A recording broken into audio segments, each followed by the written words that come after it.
And going through the corridors, stepping out onto the field of dreams. South Africa need to feel good.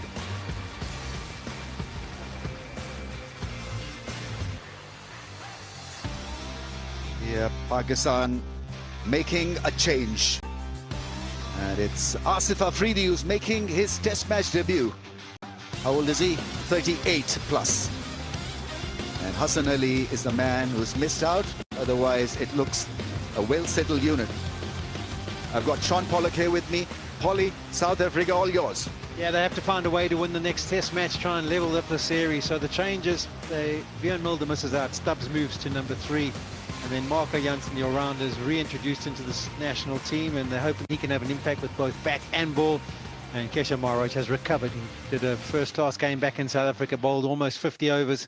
So he's passed the fitness test, and with all the performances he's put over the last few years, straight back into the starting unit here for South Africa. Having to bowl first, what impact can those 5 bowlers on the bottom line make in this first innings?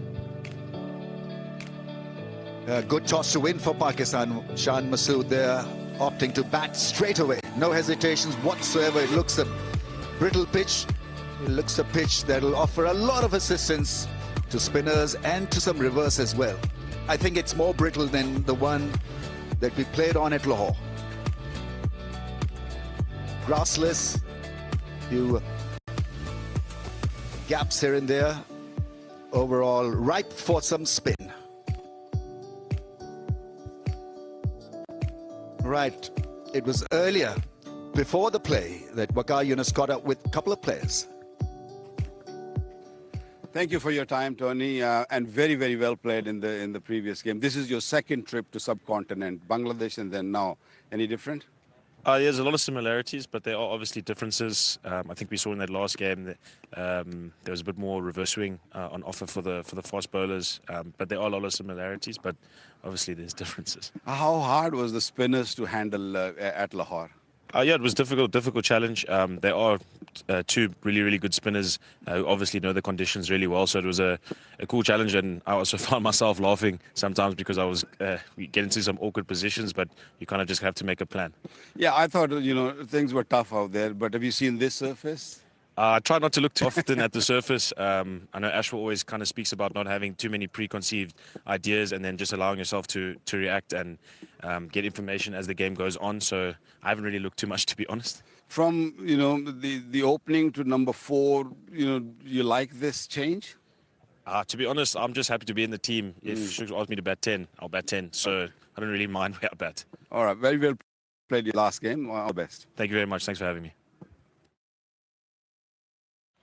Shine बहुत बहुत शुक्रिया आपके वक्त का well done पिछले match में बहुत उम्दा बॉलिंग की क्या ऐसा किया पहली इनिंग से दूसरी इनिंग में कि बॉलिंग बिल्कुल मुख्तलिफ दिखी थैंक यू कि भाई ऑनेस्टली कुछ ज़्यादा नहीं लेकिन पहले इनिंग्स में ये था कि ओवर इतने ज़्यादा नहीं किए 5 ओवर ही किए और आपको पता है ऐसी स्लो विकेट्स पे थोड़ी सी आपको बॉलिंग करनी होती है और जान लगानी होती है और जब रिवर्स हो जाता है तो आपको कोशिश करनी पड़ती है कि आप लेंथ को पकड़ ले और उसको हिट करते रहे तो ये था कि यार ज़रा सा जगह पे बॉल करूं और विकेटों को हिट करूं 4-डे क्रिकेट या लंबी क्रिकेट नहीं खेली हुई वो भी वजह हो सकती है मेरी इंटरनेशनल क्रिकेट की यही हिस्ट्री है कि मैं 4-डे क्रिकेट बहुत कम के लिए लेकिन अल्लाह ताला ने टेस्ट क्रिकेट में जब इंटरनेशनल में जब भी आया हूँ तो इज़्ज़त दी है जब डेब्यू भी किया था तो उससे पहले 2 ही 4-डे मैचेस खेले थे उसके बाद इंटरनेशनल अभी 23rd टेस्ट मैच है मेरा सो ज़्यादा मैं इंटरनेशनल क्रिकेट जितना भी खेलता हूँ और लॉन्ग बॉलिंग ज़ाहिर सी बात है आप लोगों से ही सीखा है कि जितनी लॉन्ग बॉलिंग करते हैं आपकी बॉलिंग में उतनी इंप्रूवमेंट आती है बाउंसी विकेट या स्लो विकेट कौन सी पिच पर ज़्यादा मज़ा आता है बॉलिंग करने वो जाहिर सी बात है एज अ फास्ट बॉलर तो बाउंसी विकेट पे ही मज़ा आता है लेकिन स्लो विकेट से भी आप फास्ट बॉलर को नहीं हटा सकते क्योंकि टेस्ट क्रिकेट की खूबसूरती फास्ट बॉलर है all the best today go well thank you Two stars from the test match at Lahore. Fixtures coming up after this second test match. We have a T20I series. First one will be played here at Rawalpindi, then back-to-back matches at Lahore, an ODI series in Faisalabad after a gap of so many years. I think after a gap of almost 25 years that Faisalabad will be hosting international series.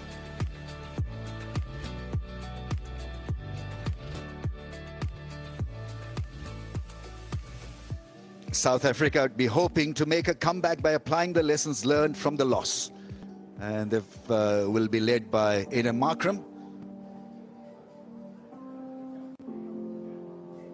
The strategy changes completely on a surface like this. They may begin with a pacer and a spinner from the other end. And how to handle two left arm angles, Sean Pollock. So it'll be a first for South Africa, I think, after many years. We're seeing two left arm spinners playing for South Africa. Yeah, it's not often. I think it might have happened in India with these same two spinners in one of the test matches there. But it'll be interesting to see.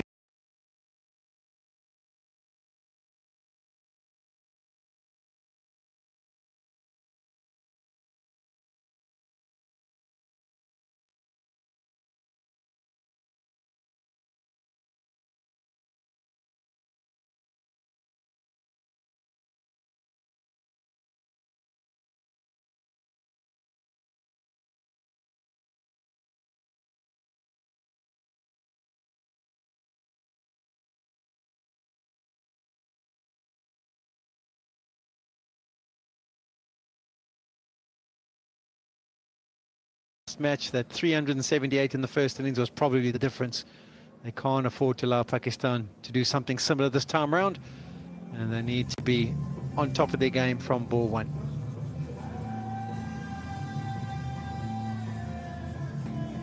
Opening partnerships have been an issue for Pakistan over a period of time now.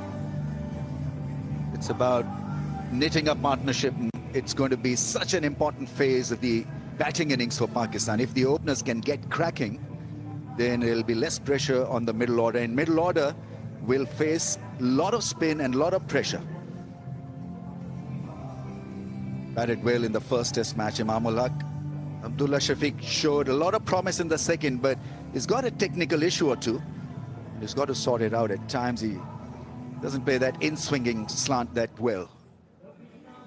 550s, 500s, best of 201.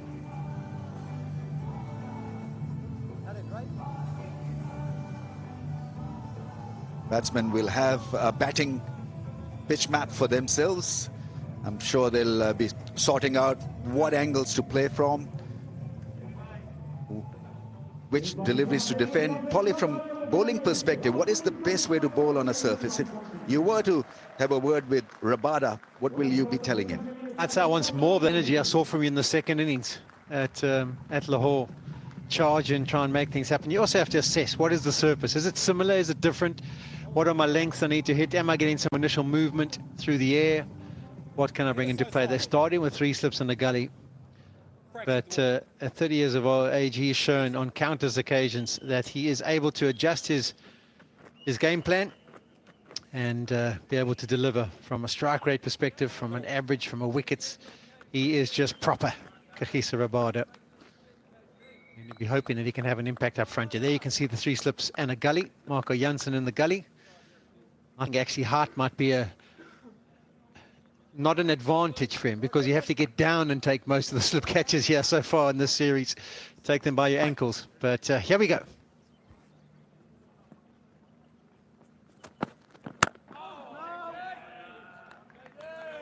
I think we're going to get more pace in this surface. It's definitely as abrasive.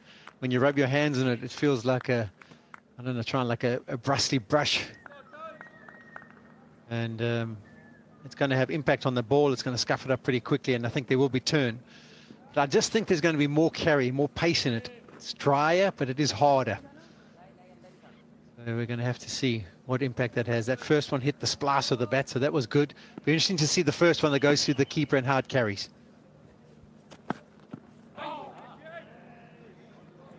Just a little shocked looking at the slip cordon, really, because 3 slips and a gully, or 4 slips. You set up such a slip cordon on a green track, but obviously South Africa feel that there's extra bit of bounce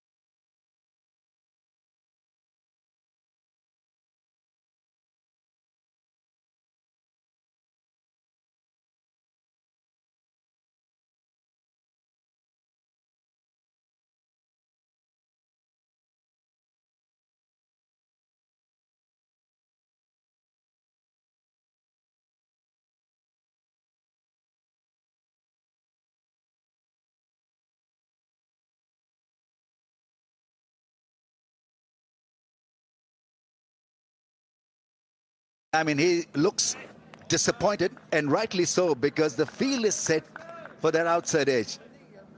Can you believe it? Can you believe it? We're talking about the slip cord, and there it sits, 3 of them. They're in position, they're waiting, they're going to be awake. It's the first over, they're expecting things. It took Rabada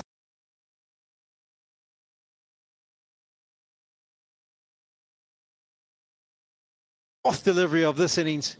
He finds the edge, and he is, I would say, peeved off because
Interesting options for both sides. Pakistan opting with 2 left-arm spinners. South Africa also going the same way.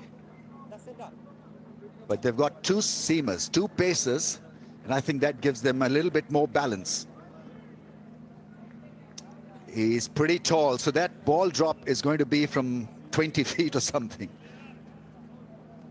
the surface is abrasive. He's going to probably get the ball to stick in the pitch and stand up.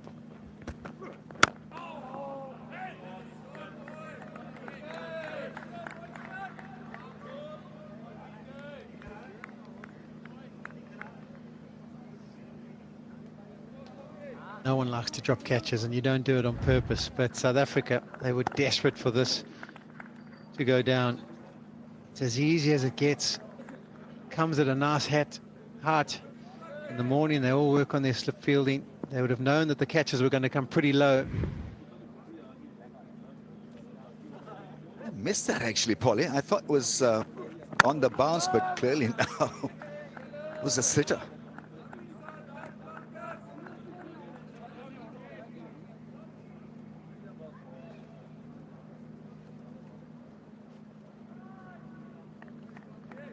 South Africa believe that slip cordon will be in play, and well, Rabada absolutely got it right. I mean, the fielding effort in the first test match was also extremely iffy from South Africa. They dropped a lot of catches. Otherwise, the result would have been a lot closer for them.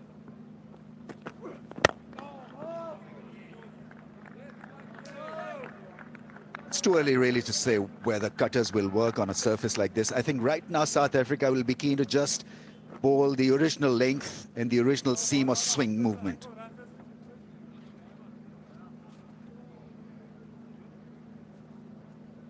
South Africa also might venture to bowl a few more short pitch deliveries in this test match. We've already seen more carry, more bounce. And obviously Marco Jansen with his extra height will extract a bit of bounce. So just maybe we might see the odd bouncer more than what we did see at Lahore. Always have a chance with that angle against Abdullah Shafiq. Any left armer becomes doubly difficult if he can get that ball back into the stumps. Takes a little bit of time and effort really to watch where the ball is coming from. If you're, how tall is he? 6'6", 6'7"? At least that tall. Good seam position. Well, just moving back fractionally. The key to him with that bounce is also the one that just goes straight across. Is difficult to deal with, because if you're drawn into defended it, the extra bounce can sometimes do for you and bring those 3 slips and gully into play.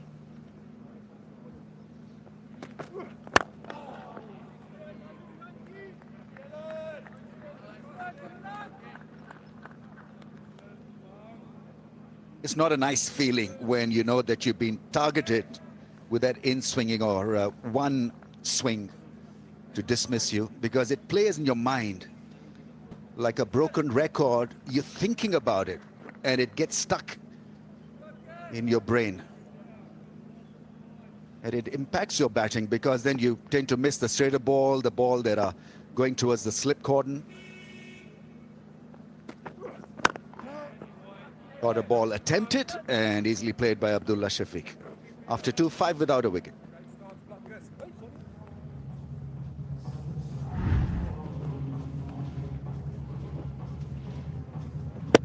Yeah, I mean, that is not badly played at all. He could have used the crease a bit more, stuck there on the front foot, and that's the natural tendency, or will be the natural tendency of batsmen on a surface like this. You want to be more on the front foot.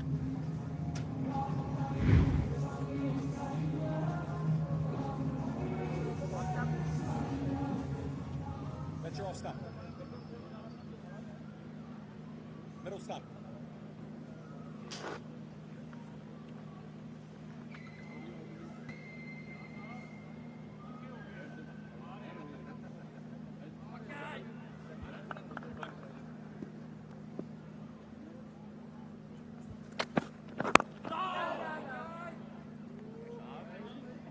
The ball doesn't seem to arrive on that occasion. That's the other thing that these two openers need to do, not to break their wrist. Make sure that you play with a nice straight blade and not go across the line. I think the key is to try and eliminate as much of the risk as you can from a technical perspective. Present the full blade as often as you can. If it's outside the line of the stumps, look to leave it. You don't have to play at anything that's not going to bother. Movement there from Rabada, just nipping back at the left-handed Haq.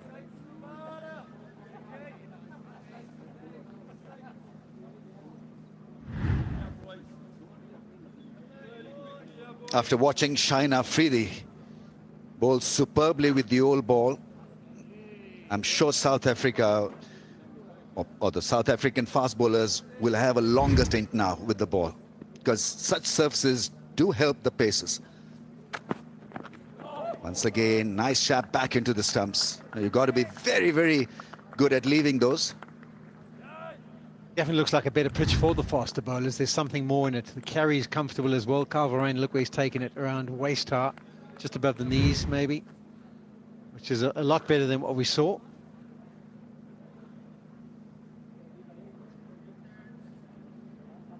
Would you want to have a short leg in place, somebody close to the bat? With the movement of him nipping it back at the left-hander, it might be a good idea.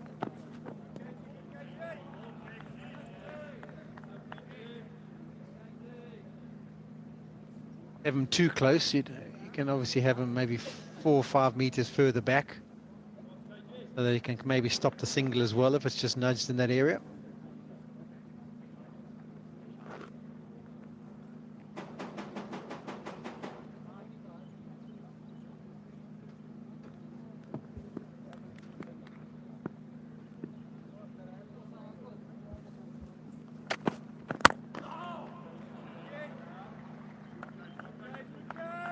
You got to make sure that you don't lose playing the odd loose ball, lose out on playing a loose delivery, because that was ripe for that big booming drive. Miscued that one, Imam.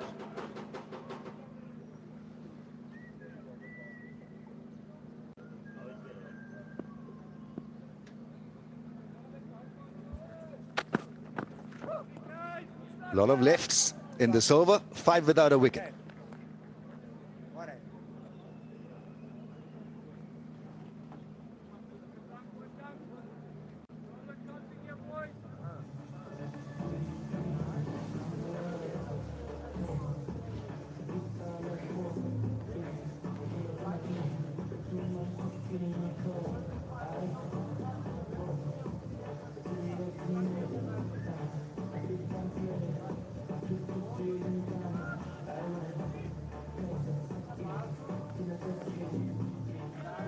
There are quite a few players who play spin extremely well. Saud Shakil stands out as someone who's really good against spin. Babar Azam had a good little knock in the second innings. Shan Masood played well in the first. Imam and Abdullah were good as well.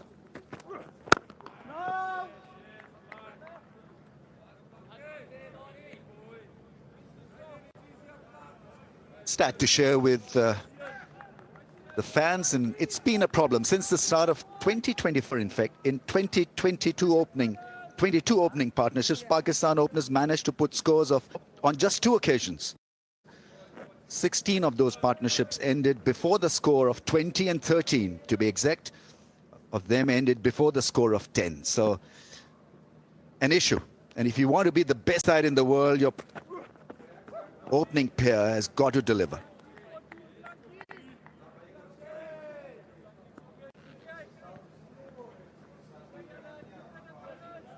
Especially if you are playing in Pakistan.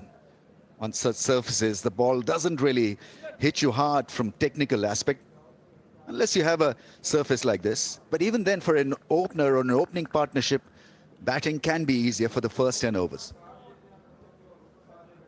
You can see the amount of cricket played by India, England and Australia there.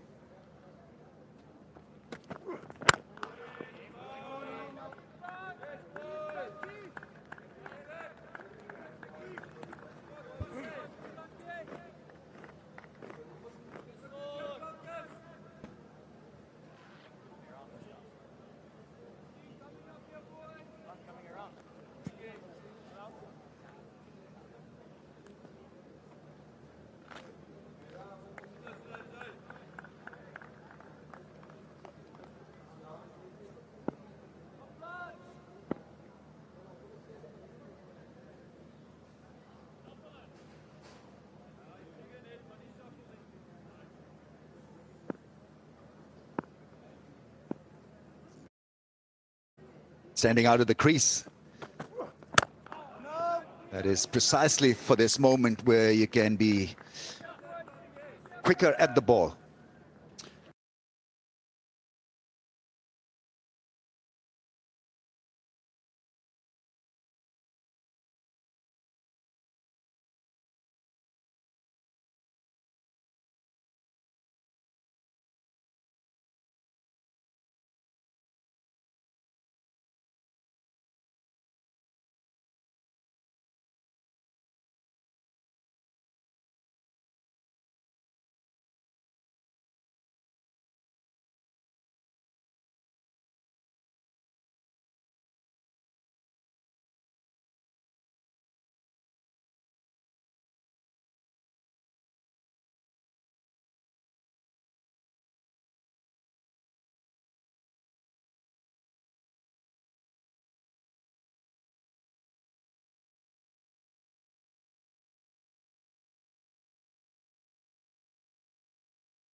Drive and beautifully played through the offside. That is such a good shot.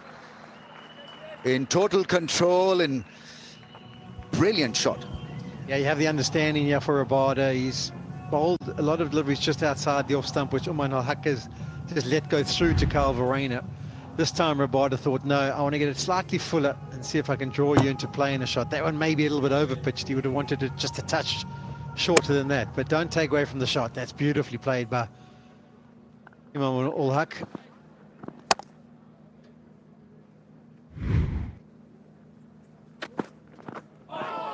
That's a lot better. Very good comeback from Rabada. Hitting the length.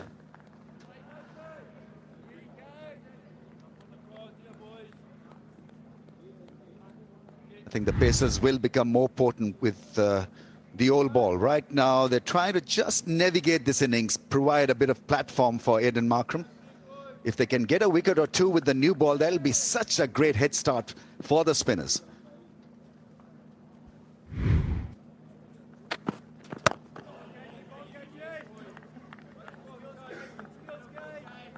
Couple of four-pitch deliveries from Rabada, but other than that, he's been focused on hitting that length and trying to keep the ball as straight as possible. Few variations in length. Still early days. I'm sure once the ball gets to reverse, the length will change. It'll be a lot fuller.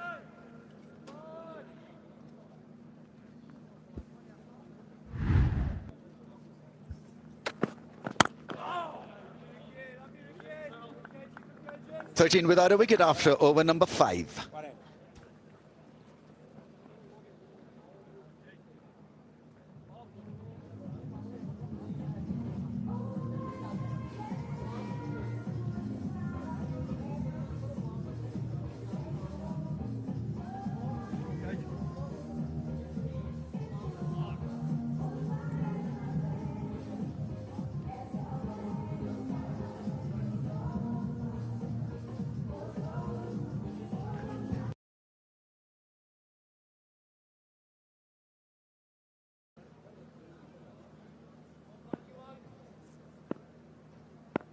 Five overs of pace, 6th over in progress.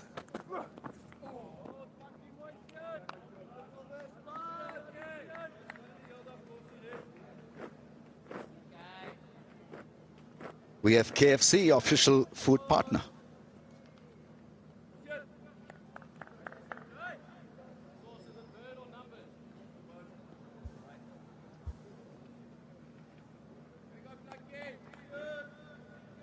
What is the captain thinking? When to bring on a bit of spin? Maybe after this over. 20-odd minutes of pace. Yeah, there hasn't been that much movement through the air off the seam. And I think Aiden Markram will be very tempted. He knows how important it is to get the spinners on while that ball's still nice and hard and the seam is pronounced, and to see if they can get some purchase. I think it's going to happen quickly on day one, and you're also going to get the variation of the ball just skidding on a little bit more in this test. Where's the balance? Working out how long to bowl the faster bowlers on these kind of conditions and when to get the spinners in. There's the first bouncer of the innings.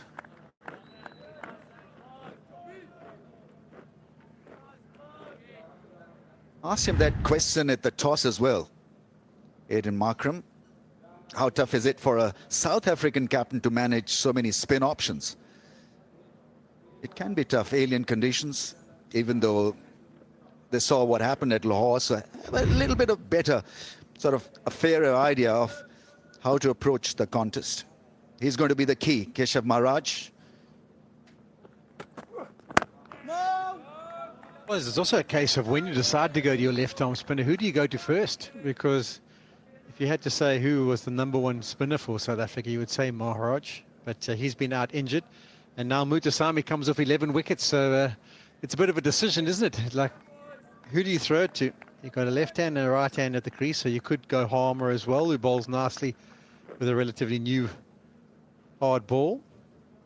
I think they're all swinging their arms saying, I'm ready if you need me, skipper. Yeah. Well, the skipper's got to have clarity in defining their roles. Oh, beat him. That in-swinging angle is not a happy medium for Abdullah Shafiq. Yeah, this is what I suggested. It's the reason why I thought he was going around the wicket, is to create this exact delivery. On the angle, Shafiq has shown a bit of a tendency to struggle with the ball nipping back at him. There was definitely a noise as it went past. I don't know if it made contact with what it hit there, but maybe we'll go up to Ultra Edge and see if we can hear where there's noise. Aidan Markham's going, did that hit something?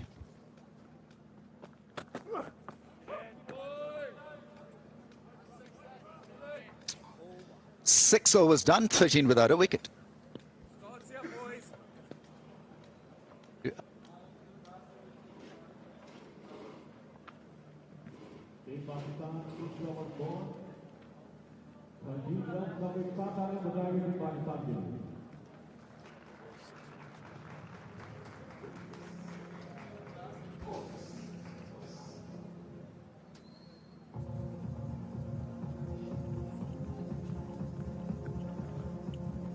Rabada has been miserly and unlucky. Oh, that did hit the stumps. Ultra Edge confirming that the ball did hit the off stump. Yeah, they've been unlucky. Catch has gone down. Ball has hit the stumps. The zingers have not really shaken at all. Umpire's call. Correct. Inside edge. And the ball is well fielded. Well done. Full length dive. Bit of desperation in the field will help Rabada and company. Muthusamy there. Another inside edge. That one may be skinning on, staying a little bit lower than Ulhaq was expecting. Muthusamy gets his hand on it. It's just got to check whether he's touching the cushion when the ball makes contact with him. No. Oh, he's done pretty well. Through the legs. Yeah, grabs it. And I mean, he is so close to the cushion. You think that if he did make contact, he would have just said, no, I have touched the cushion. It's 4. So many things he did well there, Polly. I mean, that full-length dive, making sure that he had his eye on the ball, very close to the cushion, to the boundary rope, and then he recovered so well. And I think it's a great save. I don't think that Pakistan are going to get 4 runs here.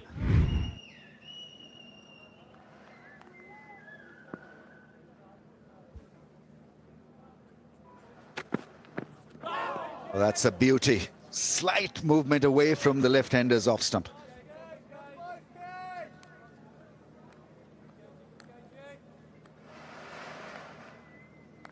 Yeah, we haven't got this replay on the big screen. I think the South Africans might be a bit disappointed if they do see it. Ball nips back. We heard a little noise. Tick. Just makes contact. And there, as it goes past, you can see it hit the stumps. There's a bit of a heartbeat. Bell doesn't fall off. Catch dropped and ball hitting the stumps. Still no wickets down for South Africa.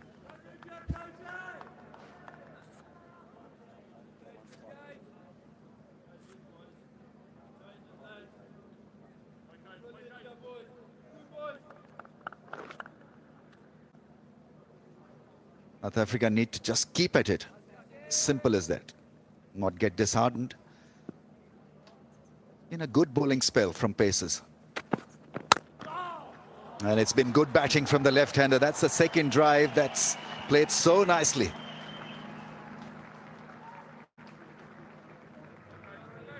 Yeah, once again, nothing wrong with the length of this delivery from Rabada. This is just quality.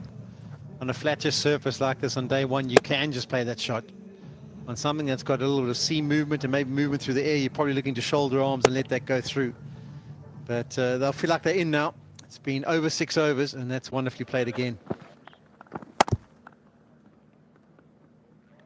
Extremely well balanced.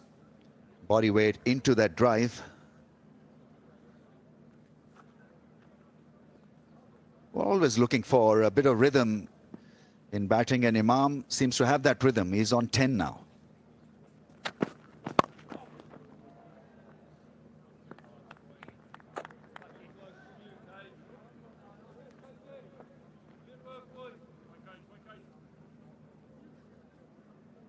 got a brilliant strike rate. Rabada, less than 40. You back him to pick up a wicket now. Marco Janssen's the same. I looked at his strike rate and we saw his facts and figures. I think it was 38 or 39 as well. So that's one of the keys to the success in the World Test Championship was these two at the top, always picking up wickets early. End of the 7th, 19 without a wicket.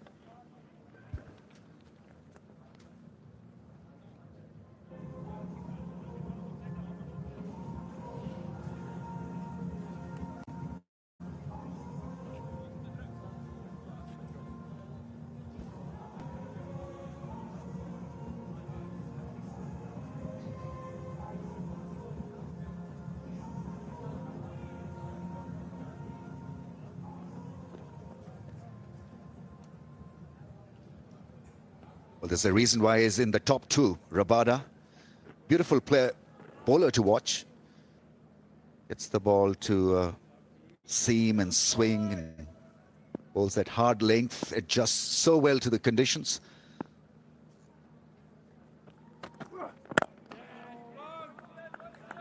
Trying to tighten up around that angle. Yeah, rehearses that forward block. Yeah, the World Test Championship was great to see. We had Rabada, we had Cummins, we had Hazelwood, we had Nathan Lyon and Mitchell Stock and Janssen. It's interesting, at number 7 in the rating, Scott Boland. If everyone else is fit, he doesn't get a game. 7th in the world.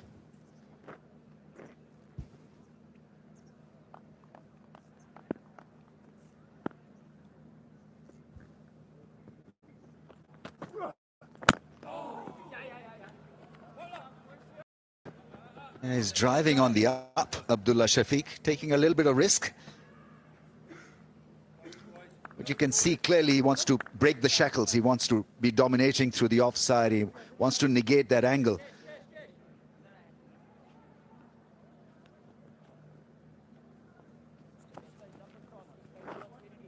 South Africa still pretty keen to use the same field. They have not really made any adjustments. Strong presence of fielders in the slips. There's no real need to change it, is there? I mean, there's been a few edges. One obviously went to subcourt, and we've seen the one nip back and hit the stumps, and a few planned misses. That's probably why they're giving them an extended spell, because the captain, Markham, feels like there's going to be something happening for these fast bowlers.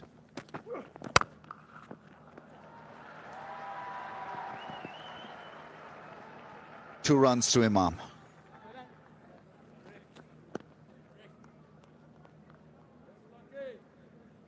Pakistan's leading home appliances brand, Super Asia.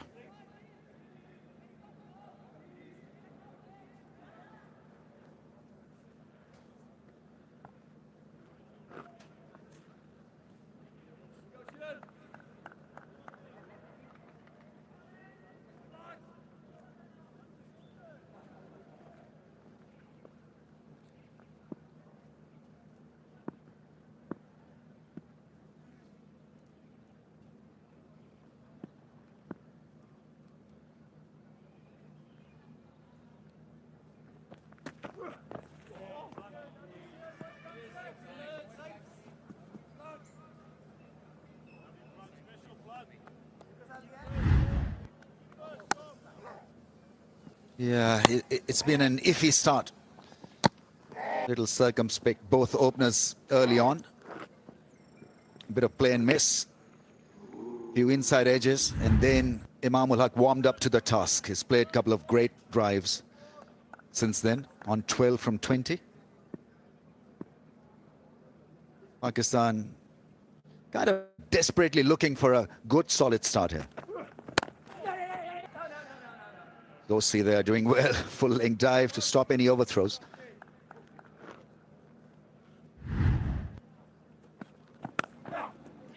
Yeah, drop catch there. Not a hard one. Had a lot of time to see it, seize it. Then that one nibbling the stumps.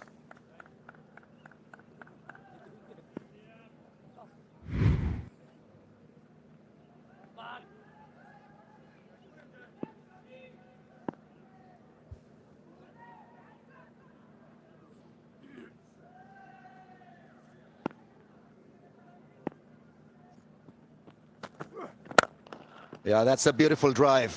Misses the man at mid. Now that is us. It'll give him a lot of confidence as well. He ends the over on a high. Abdullah Shafiq, 27 without a wicket.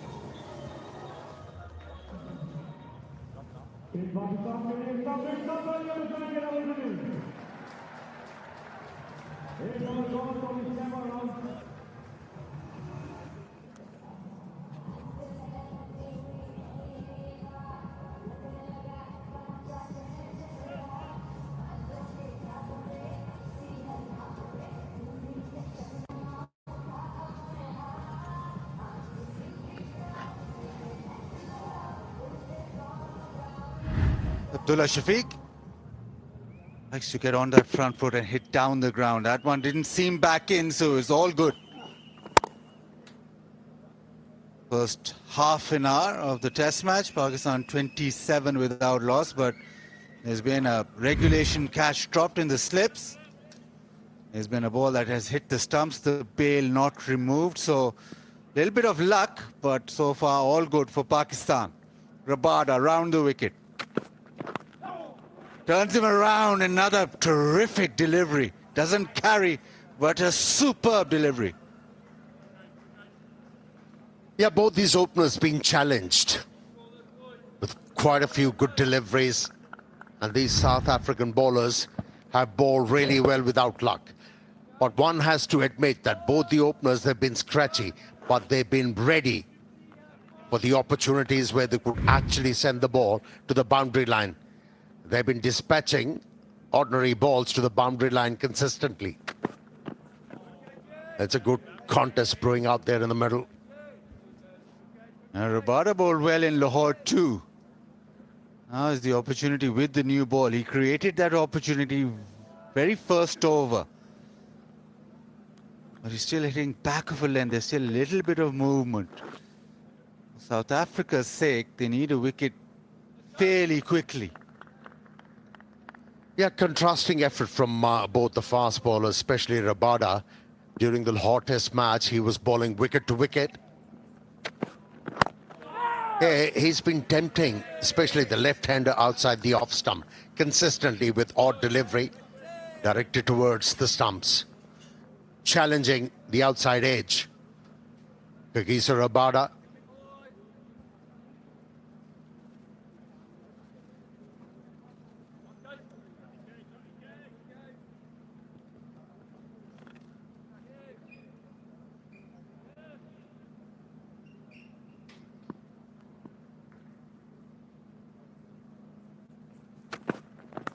Edge and doesn't carry. Yet again, that length consistent from Rabada. Yeah, must be wondering, Kagiso Rabada, what do I have to do special to be able to pick up a wicket here? I bowled so well. Played with the softer hands. This is going to happen consistently. Ball falling short of the slip fieldsman during this test match. Ahmad just had a look at the keeper. But I reckon it's too wide. Towards the edge. Perfectly placed in the end because keeper couldn't get to it and it was too short, obviously, for the first slip fielder. Rabada has been very good. Unresponsive pitches for him, but still being able to create. Too far behind Harmer in the first slip. This is not South Africa.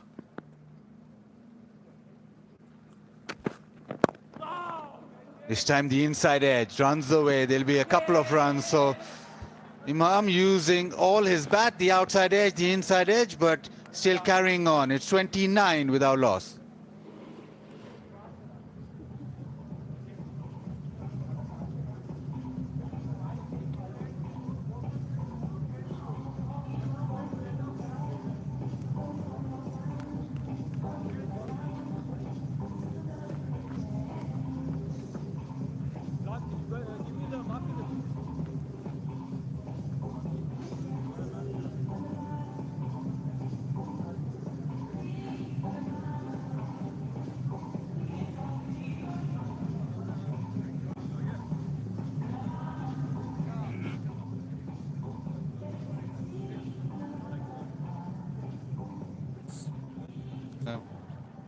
9 overs of pace. And now South Africa to spin. Maharaj, who didn't play in the first test match, a lot of expectation for him on a surface which is supposed to aid the spin. A very accurate left arm spinner. He's got plenty of variations. He knows how to drop the ball on a batter. Bowls with a bit of flight as well. Let's see how much of a purchase is going to extract from this surface.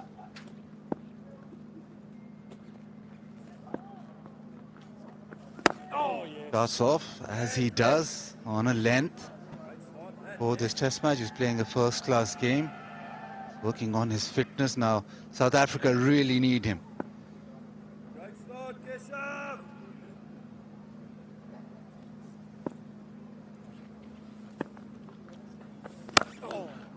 Push down the ground. Nice little single to get off strike. Yeah, Maharaj is just looking to land the ball in the right areas. He hasn't given the ball a real tweak to get a response from the surface. Just looking to fall into a good rhythm before he starts to experiment.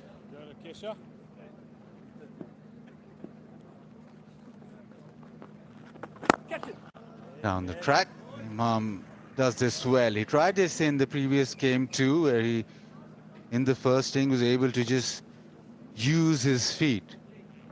That's his way of playing against spin.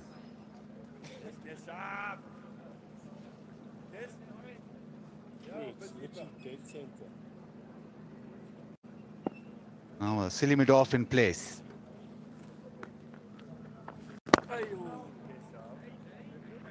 So far, nothing from the surface.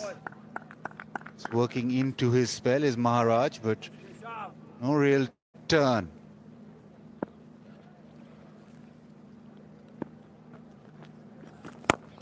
Catch! Oh, chance! Tried to turn this onside leading edge. Maharaj was in the game. It's been his day. Abdullah Shafiq's. He has played quite a few false strokes and he's been lucky to survive. He was looking to hit the ball on the onside. A bit of grip for Maharaj on that occasion, and that should be encouraging as he wasn't able to hold on to that. It was a difficult catch.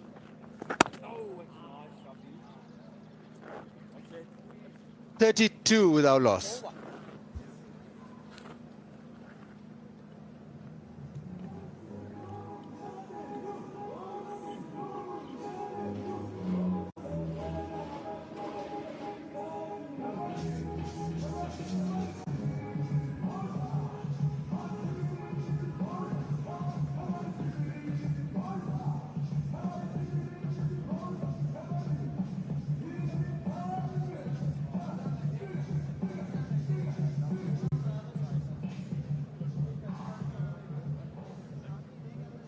.32 Pakistan without losing a wicket, but a few chances that have gone begging. Couple of chances, one very straightforward. That last over, Maharaj, well, he could have backed himself to take that cotton bowl. Spinners of their own bowling are superb. Rabada into his 6th over. South Africa uncharacteristically dropping chances which we don't associate with any South African team. There it is that leading edge. He got to it and just went through his hands. I'm very disappointed. A full-length dive, but still couldn't manage to hold on to it. Maharaj. He started to middle the ball, Abdullah Shafiq, which is good for Pakistan. And you have to say it's a reasonable start for Pakistan, especially with the fact opening session of a test match, if you go unscathed, that means a foundation being laid and for the middle order to come and build on it.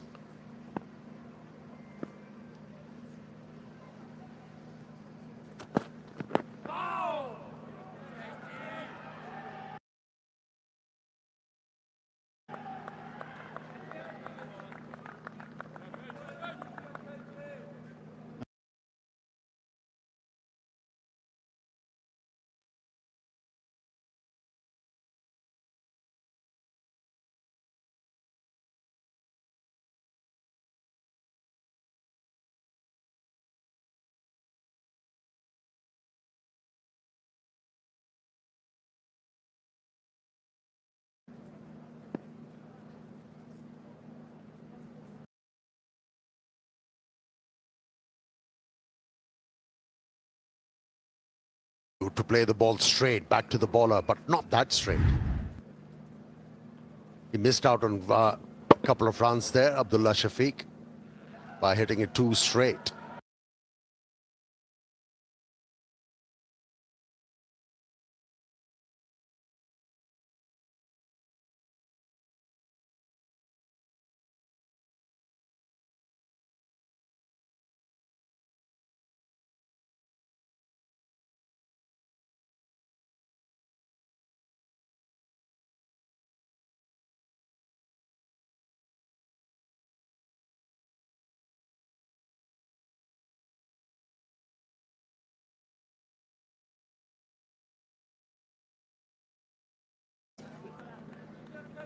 They lost the toss. They did want to bat first on an abrasive.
Day on. Did you develop any affinity to a ground where, Bazid, you felt you're going to go there and get runs?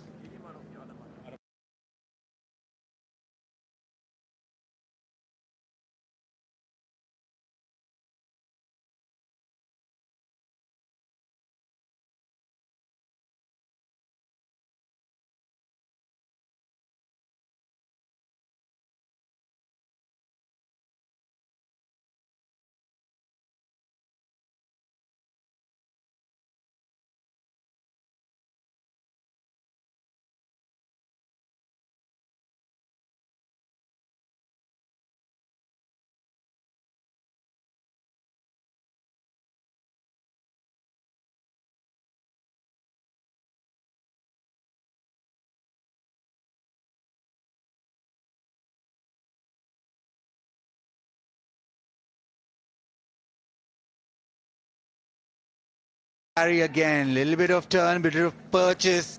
The edge found, but doesn't catch.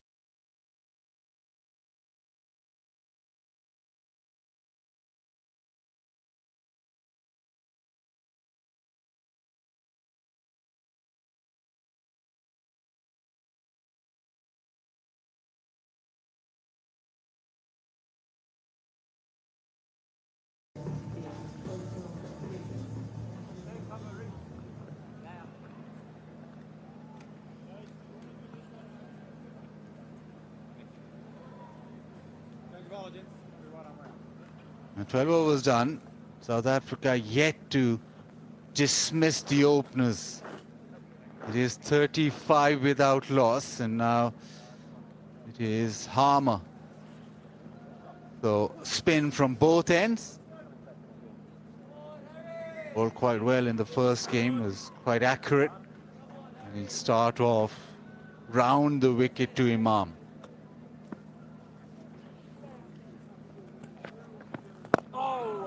On a length straight away.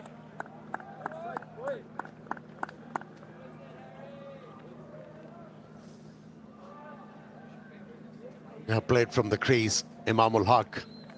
That was the mistake he committed in the first test match played at Gaddafi Stadium.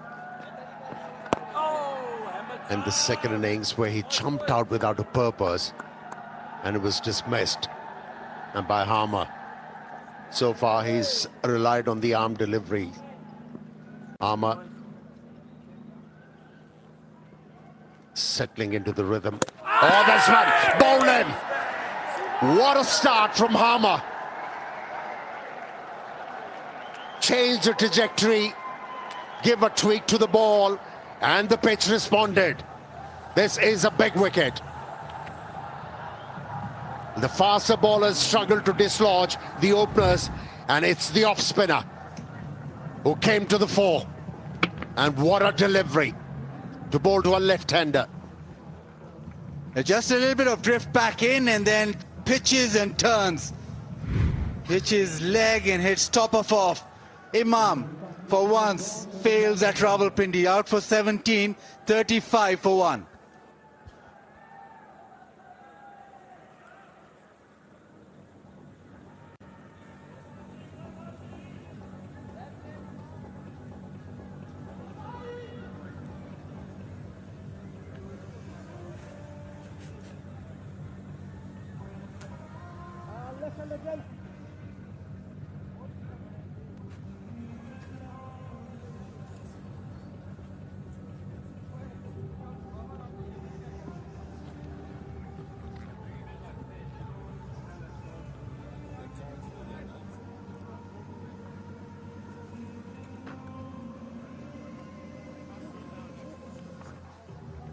Next time.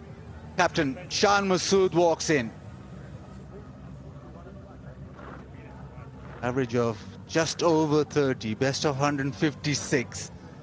Will be challenged with the off-spinner straight away. Harmer with a terrific delivery to dismiss Imam. Now how will Shan Masood take on spin? Normally he's quite aggressive, but it is an in-out field. Once you're in the dressing room and you see a ball turn from leg to off and hit top of off, just be a few doubts.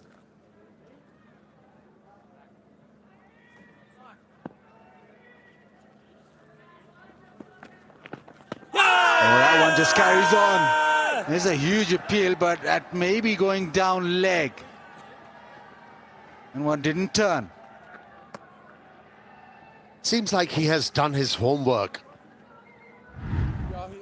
He knows how to bowl on Pakistani surfaces. He's looking to land the ball in that blind spot of a left-hander. That's how he was able to pick up Imam, who took off-stump guard, squared him up with a bit of turn. Job was done. And just regarding is Shan Masood.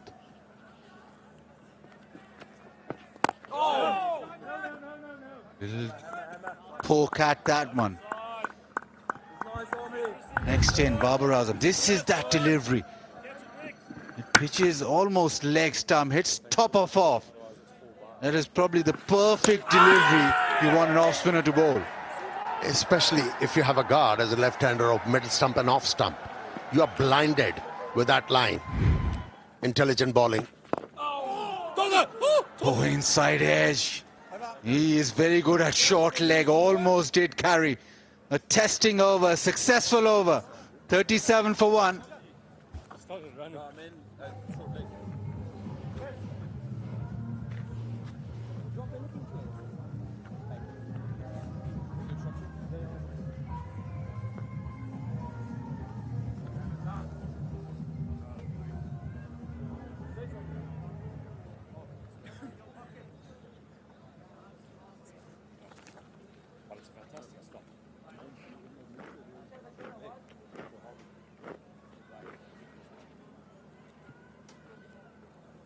First wicket down, it is the off spinner, Harmer, into the game. Maharaj now needs to get into the game too. Abdullah Shafiq punches it down the ground. Get a single. Maharaj could have been in the game or dismissed Abdullah Shafiq, but he has to now try and exert the pressure, make sure that there are no easy runs. Now Shan Masood with the left arm spinner. He normally is very good down the ground, hits it over the top. Mid-off is saving the single. Mid-on is hovering almost all the way, but normally Shan Masood will use his feet and try and hit down the ground.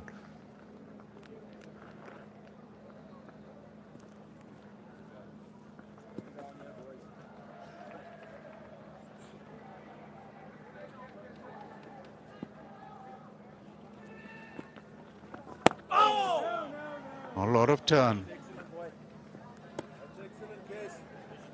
This is where Maharaj will try and attack Shan. Just outside off stump, but the ball just doesn't spin. He's in with the chance of the outside edge too.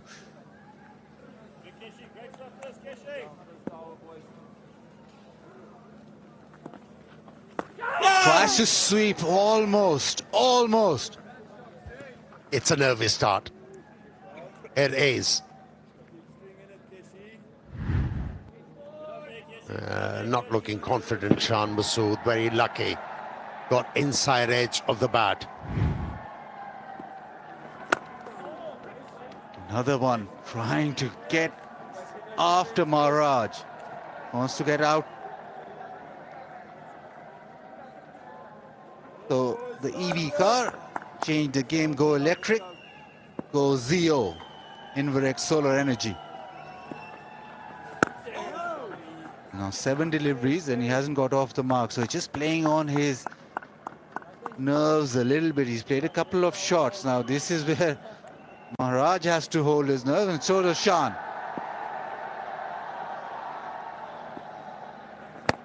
Blocks that. It's a testing over. Maharaj with good length.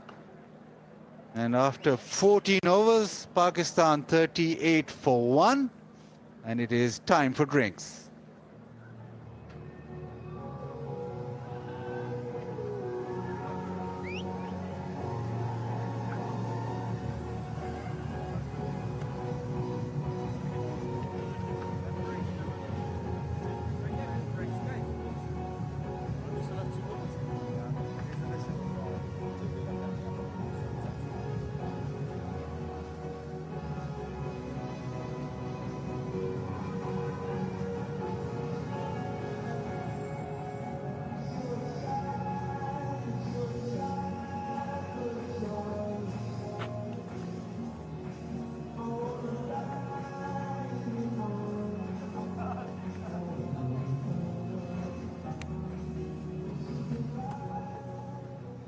Round के सब एक साथ मिलकर shot बचाएंगे mister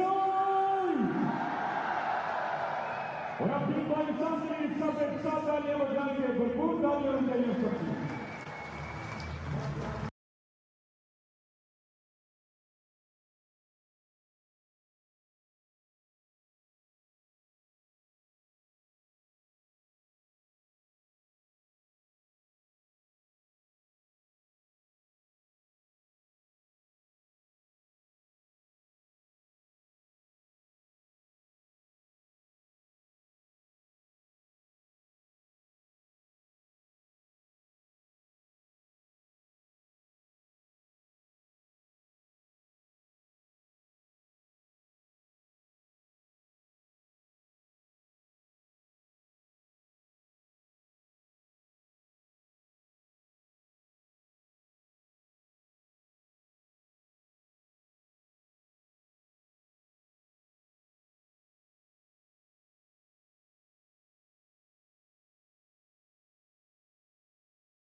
talk on that one occasion. A bit of variability to his bowling, and that's why he was effective enough to pick up that first wicket. Okay, for the bowlers so far? Very impressed, especially with the faster bowlers coming from Lahore and playing on a real slow surface. Came here, one change, Jensen coming into the team, and they're both, Rabada and Jensen's, kept the pressure on Pakistani batters. They shown a lot of disciplines. The areas they hit, they were in the game all the time, but some poor fielding once again from South Africans, especially when you talk of the catching. The cotton ball opportunity was there for Maharaj, that gone begging, and then an easy catch in the slip. Abdullah Shafiq was the man. Yeah, he's been given 2 chances. He'll be hoping to cash in on that. 19 he's got himself to.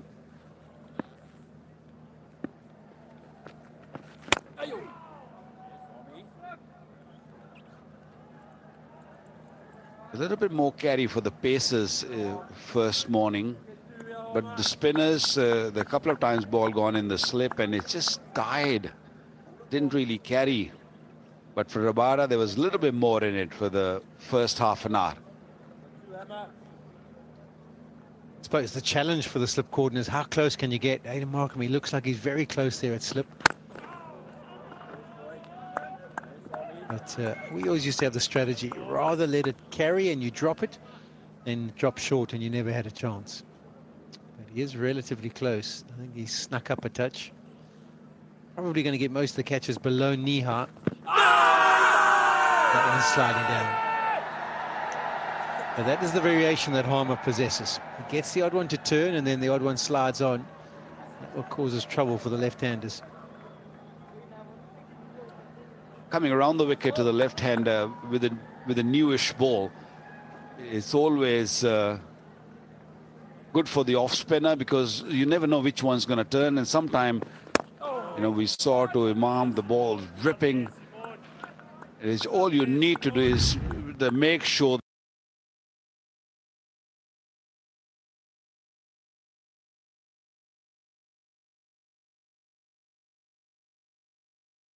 Sue's mind.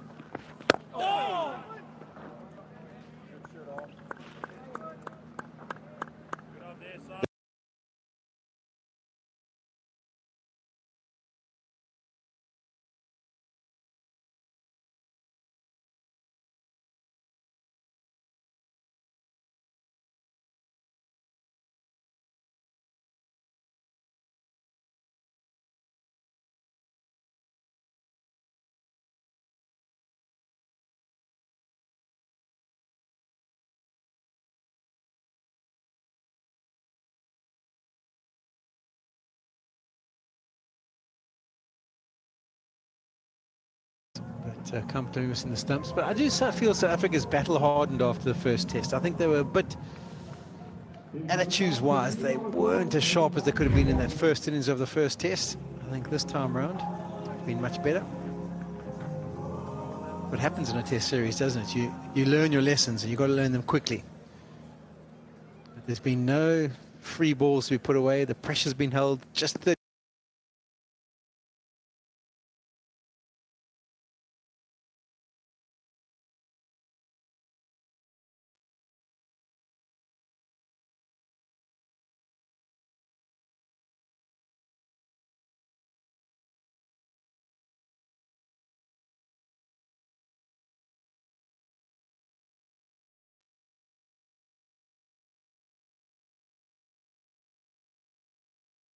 have already had a wicket of Abdullah Shafiq in that cotton bowled opportunity, but he'll keep things very.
It's a pretty warm day out here. You'll notice if you have a look at the flags, there's not a breath of wind at the moment. It's very still.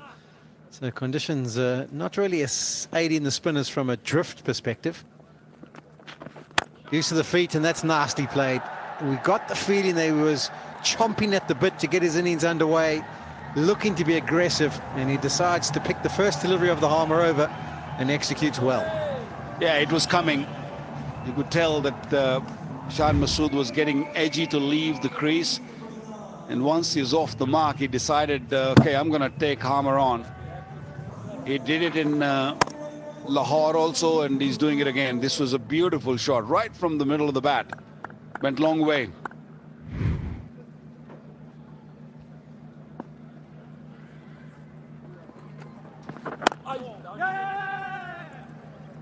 Use your feet often just makes the spinners just bowl a touch flatter. Have a look at the different speeds. First ball of the over, 82 kilometers per hour. That last one, 90 kilometers per hour.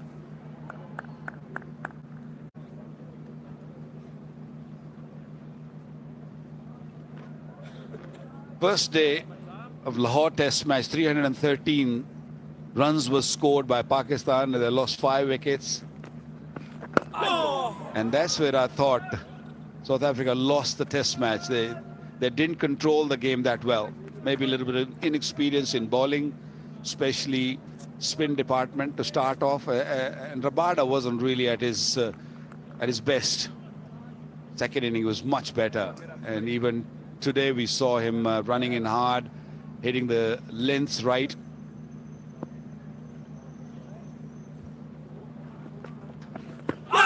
Oh, this could be close. That one's gone on relatively straight. I think Harm is going to be chatting to his captain saying, Skip, they're suggesting the 2 noises. That's what Markham suggests.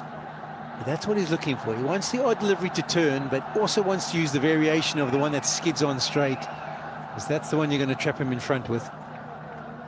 Yeah, very lucky. He's got a little tickle on it. Inside edge, the ball deviated very quickly. Yeah, just maybe a little bit of inside edge. Shan Masood straight away showing his bat also, which he shouldn't be doing. Great call by the captain. Very good call. Noticing the 2 noises. That single will bring up the 50 for Pakistan.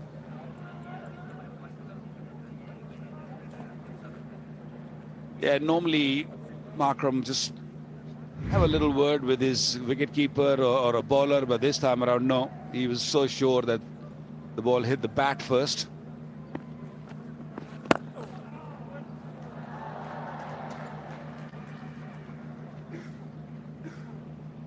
End of the 17th, 51 for 1.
The circle, mid-off, the ball going straight at him, but the others are really coming close, not looking to give easy singles away.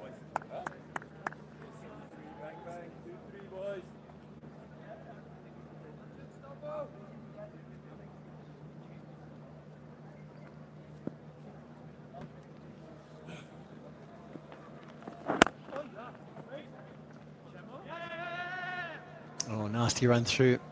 Placed that purposely. Vigotel Mobile, the official mobile handset partner of the series. Light up your vibe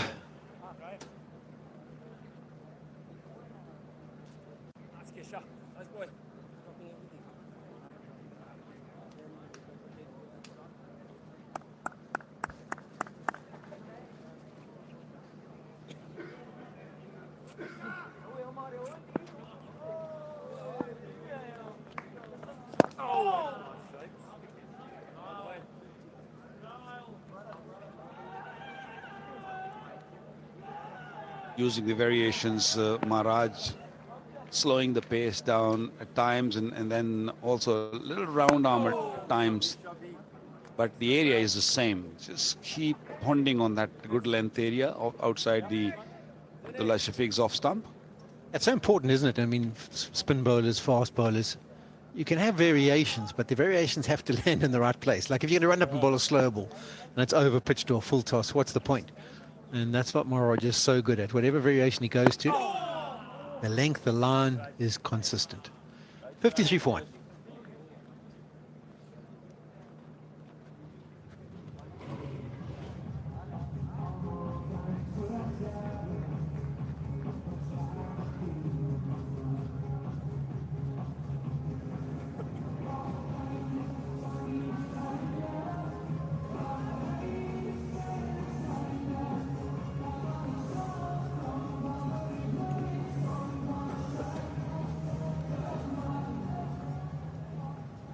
Oscar's dropping his standards. Normally has a jacket and tie, but we'll forgive him because, oh, okay, so it's too hot out there. Well, you're forgiven.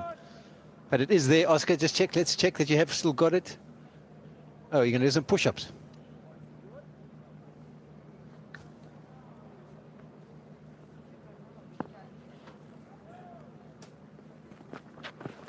Use of the feet again, and the execution just as good. Oh, what a catch. Get him in. Comfortable. Very nicely taken in the deep and beautifully hit by Shan Masood. He's not letting Harmer settle.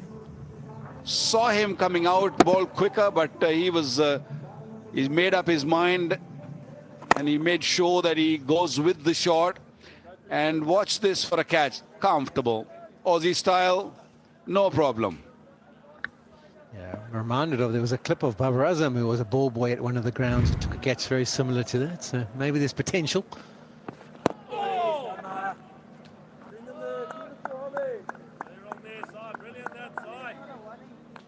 BJ keeps telling us that he's doing all these matches. Apparently, officially, it's his 250th test today. We'll have to go and check our stats out. Yeah, we've got to have a book. We've got to put everything in record, that who's done more games, who looks the smartest. And yeah, PJ's been around for a long time. Good man. 250 games. Wow, that's he claims it, which I think he's right, because I've been watching him for a long time. He was full of beans this morning. Manchester United got over the line last night. Yeah, look at him. Go, you good thing.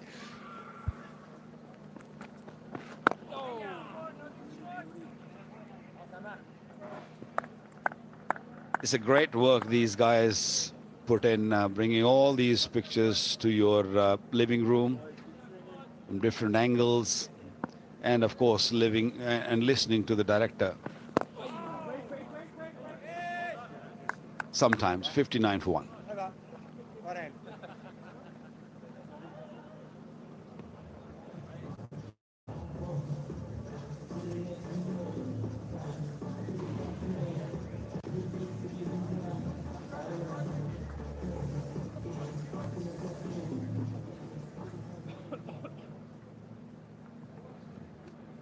Team Pakistan, 19 overs gone, 59 for 1.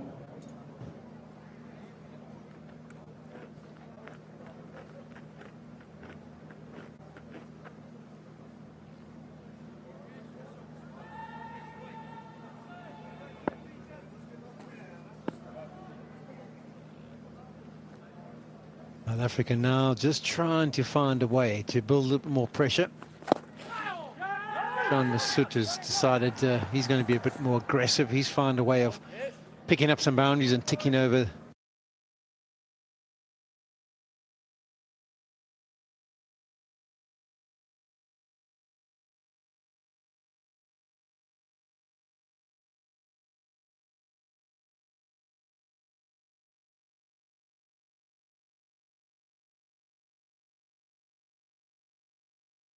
Scoring rate.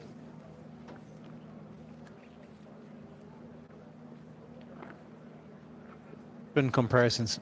Yeah, that's what I thought. I'd actually asked him to delve into the analysis.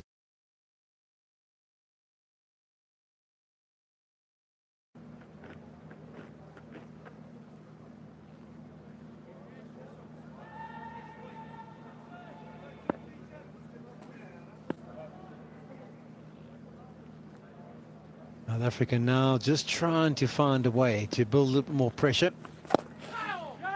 Sean Massoud has decided he's going to be a bit more aggressive. He's found a way of picking up some boundaries and ticking over the scoring rate.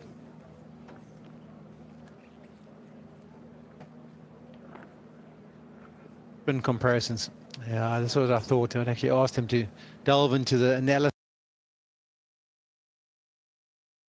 Have to really take care of. Well, at point whack, it's also got to do with conditions. I felt it was conditions and teams. Like, for example, in the subcontinent, you might not get that many chances. You might not create that many opportunities. So if you do take them, if you want to be competitive, you have to take those chances. I also felt like when you played in our day against a team like Australia, they created probably a lot more wicket-taking opportunities. And when you were playing against them, often behind the 8-ball, if you did get a chance, you had to take it because it was the only way you were going to be competitive. That one bounces just short of Dazorzi.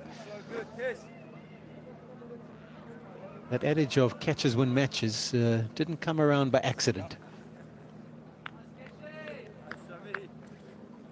Offside, only when it counts. Nasty swept. There's no one back on that leg side. Abdullah Shafiq would have been aware of that and waiting for the right delivery to pop over there, and does it well. 65 for 1. Wasn't a bad delivery. Right at stumps, but Abdullah Shafiq down on his knee very early, and because there was no fielder in the deep, had no sort of fear playing that shot.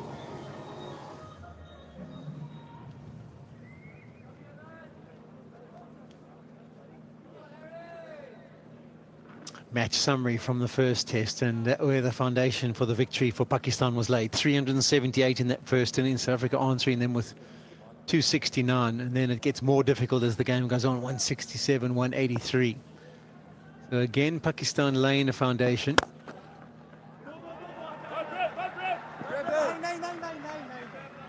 Pakistan scored 378, and that was after the collapse. Pakistan lost 3 wickets on 199, and then they lost wickets right at the end in cluster. So yeah, 17 for 5, I think it was at the back end. Even in the second inning, Pakistan lost wickets, you know, in bunches, and that's what I think Pakistan got to be watchful, careful. When you have game in control, make sure you just grind the opposition, and that's what Pakistan didn't do. That's why I feel the South African, they will say, they'll be thinking that they can win this game, you know. Although Pakistan only lost 1 wicket so far, but they have had issues. South African bowlers have caused problems. I think it's time to get Sen Mutasamy in. I think just the confidence that he would have gained of those 11 wickets and the respect he would have earned from the Pakistan batters. Saying that these spinners are doing anything wrong, but I just think sometimes it's a confidence thing as a bowler. You kind of just have that expectation because it's happened in the last game. You believe that you're in a purple patch and you can pick up more.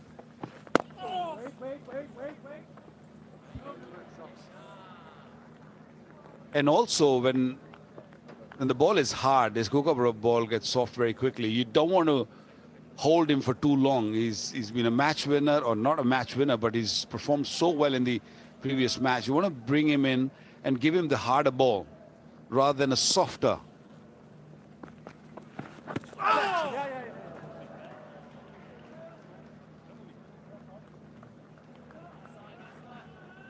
68 for 1.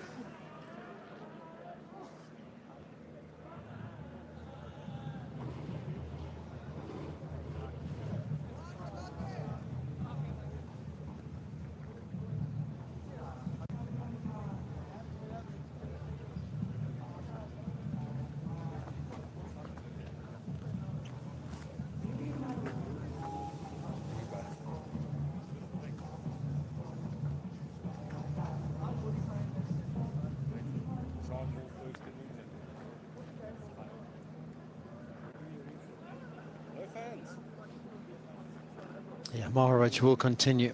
Sean Masood's record against left arm spin is pretty good. He averages 39 and been dismissed 8 times. His actual average in Test cricket is 30. So he has no issues with that.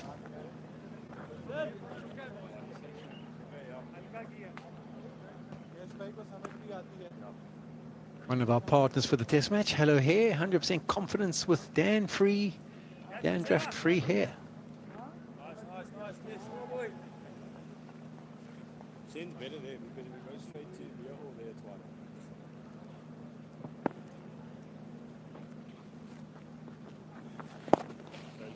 That man's now gone back after the sweep shot by Abdullah Shafiq. I actually quite liked it. I liked the thinking of bringing him in and saying, okay, well, there's no one over there. Let's see you play that sweep shot, because if you get it wrong, then all of a sudden South Africa have their second wicket. And it just took the one boundary and a good sweep shot to convince Maharaj, nope, I don't want to go in for any more of those boundaries. He still stays back for the reverse sweep of Shan Masood. And there's the 2 men back on the leg side. Long on, deep mid-wicket. Either line he's batting on. He's batting on off stump and trying to get his pad well outside, so there's no danger of LBW. Polly, I can understand bringing pushing the square leg fielder on the boundary. Catch it, Tony! Ooh, he's not looking. So yeah, I don't think he got the edge, but it definitely hit the pad straight, which was outside the line of the off stump. But he was looking down, and rightly so. Yeah, taking evasive action, wasn't he? Did it get the glove? Hit straight on the foot, so it popped up in the air. If it was something on it, it ended up in his hands, but didn't know too much about it. We have to have a look and see if there was just a little feather involved.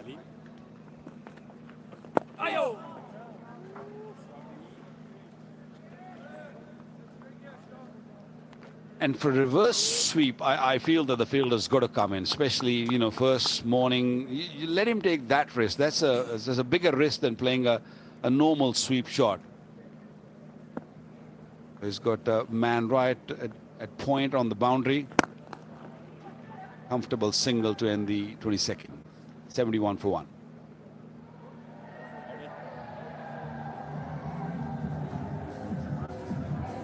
Yeah, you get the feeling that Pakistan are starting to feel and look a lot more confident now. I feel like they've won the toss, they've negated the impact of that new ball and the fast bowlers and the impact they were going to have, and they've come to terms with the spinners. I think this is going to be now tough for South Africa. They have to keep mentally aware and ready for the next opportunity. And the hero for South Africa in the first Test match in Lahore is now going to be introduced. 11 wickets for him in that game. And Mutasami. No, you're outside leg there. A little bit more. There you are, leg stump.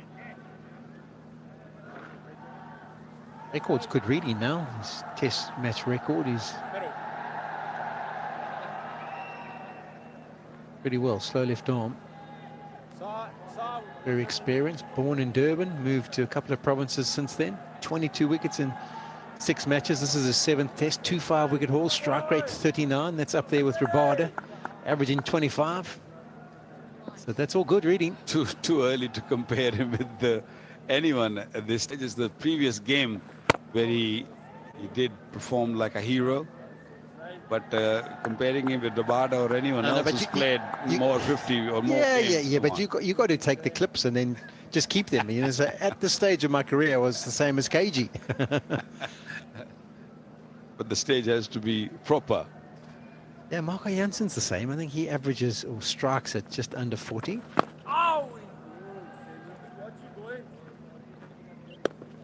You big on strike rates and averages and all that, is it?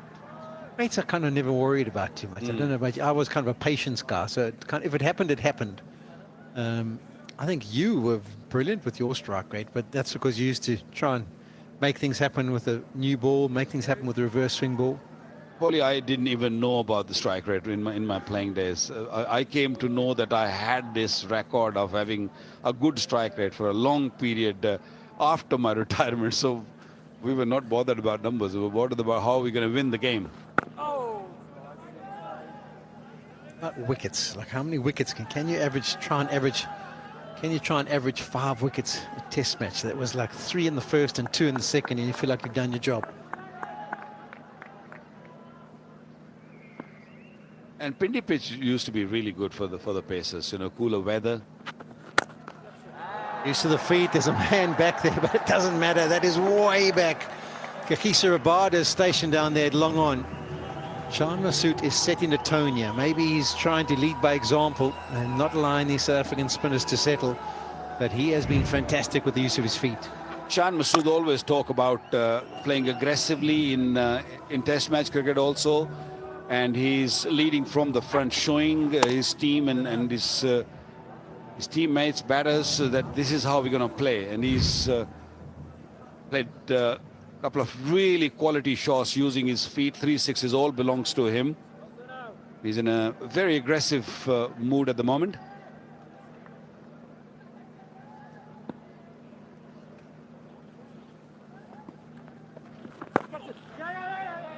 Yeah, they've basically been going at 5 and over for the last 5 overs.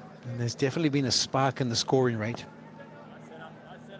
And that's pretty impressive. That's what they need to do. There you go. Look how good your strike rate was, Waki.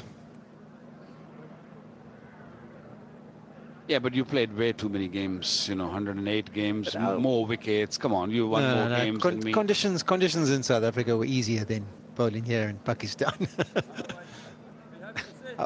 I wish I could have learned the reverse swing. If you had taught me that at the start of my career, I probably could have been a bit better from a strike rate perspective. Well, we've been told from behind us that we were rubbish. Okay, fair enough. And that too from an opener. From Ramiz Raja. Absolutely no respect for the bowlers, is there? No respect for the bowlers. And that's because we're not playing anymore. 78 for 1. In Pakistan, 23 overs gone, 78 for 1.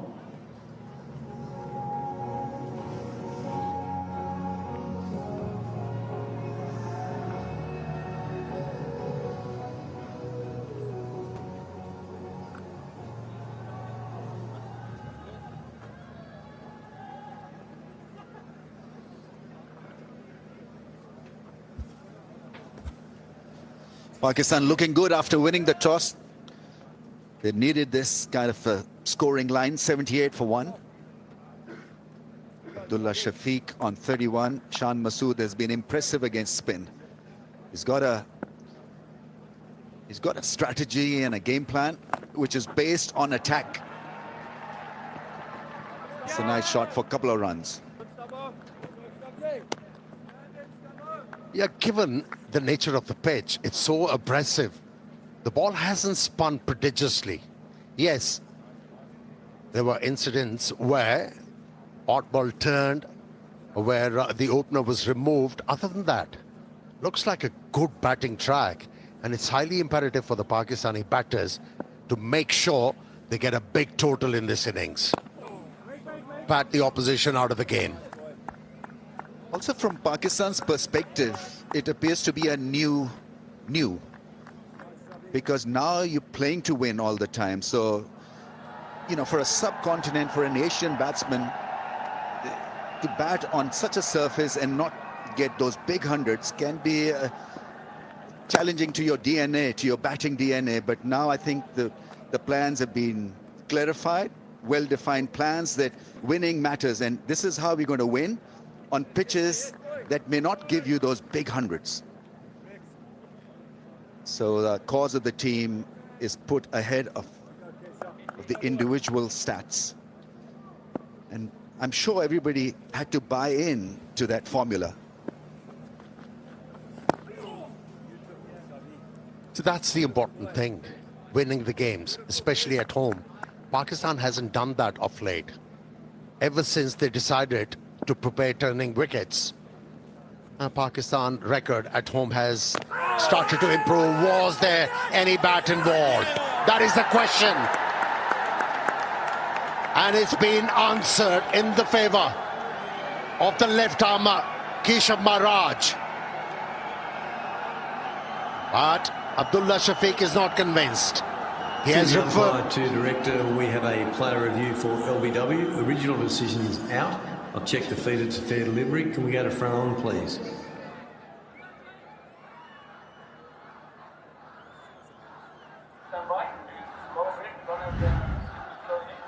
Thank you.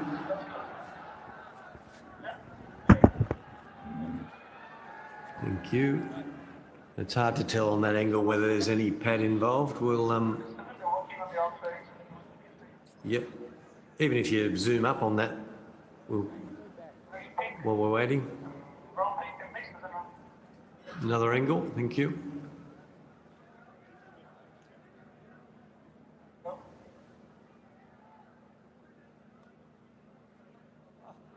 Okay, it doesn't. It's gone close to the pad there, but okay. Yeah, ultra edge. Thank you. Ultra edge coming up. Yeah, just go back a few frames there for me, please, Alvin. Just make sure a couple more frames backwards so that I can make sure it hasn't clipped any other pad. Yeah, that's okay. That's okay. That's far enough. Yep. Yep. It appears it's missing the pad. Yep, I've got a flat line as it goes past, and there's bat involved. So there's bat involved. Just carry it through. Make sure the ball was not caught off the bat onto the pad. Thank you. The ball goes straight onto the ground. Thank you. Yep. I'll go back to Sycat on field. Sycat, there's no pad involved. It's straight onto the bat, so you'll be overturning your decision to not out. You're on screen now. Signal now. That's a very good review taken by Abdullah Shafiq. But it was a tough one for the umpire also, because if that had been bat first, I think Abdullah Shafiq would have been out, I think. So 50-50, 81 for 1.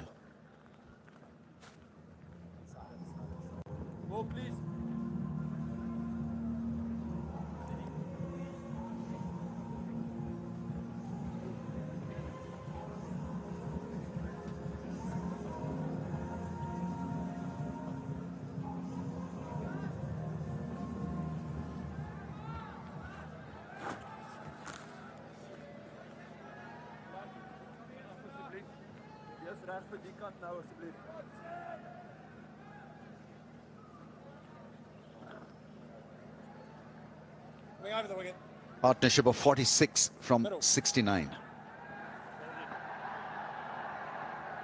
It's another important aspect of batting well in Test match cricket, partnerships, especially on a surface like this, because it takes a little bit of time adjusting to the conditions. Once you're in, then you've got to make it count.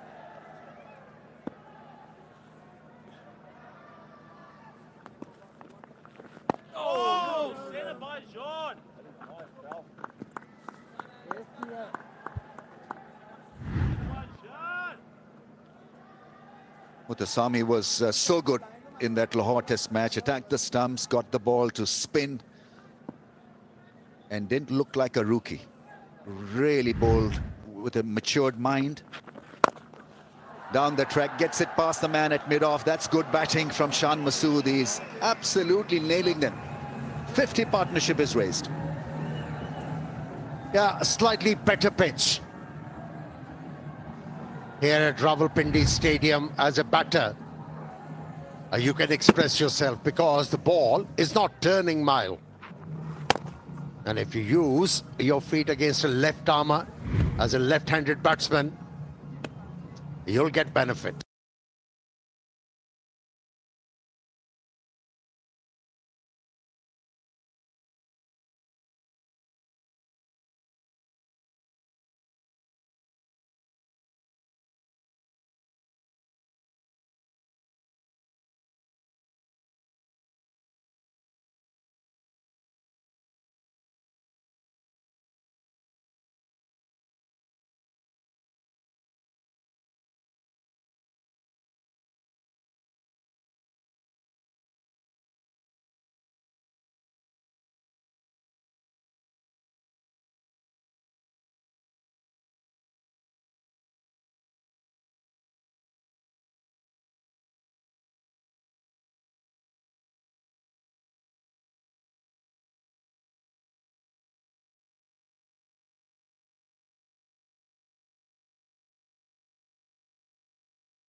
is quick through the air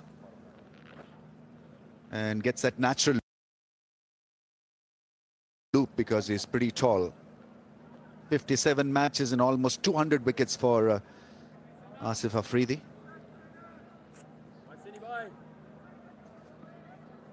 How he's used. It'll be interesting whether he comes on to bowl first up with the new ball.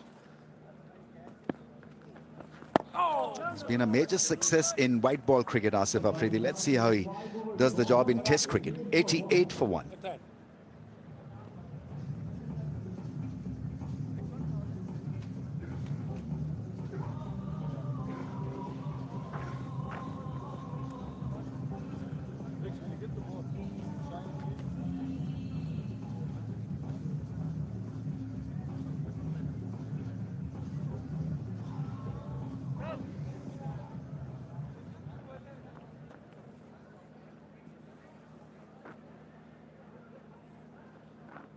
One leg. Only one back. One back leg, please. One leg deep square, please. Catching in here, please, Rick. Catching. It's partnership brewing, 53-run effort.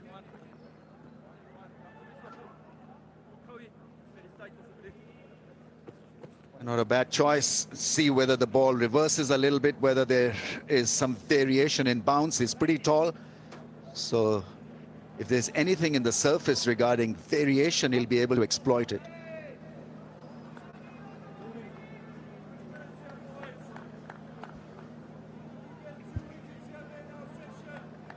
Yeah, he wasn't very impressive with the new ball. Yes, he maintained good lines and lengths, but he never looked like picking up a wicket. Maybe there is a reverse swing, like you suggested, and become effective. And that is the need of the hour. They need to break this partnership, South Africa.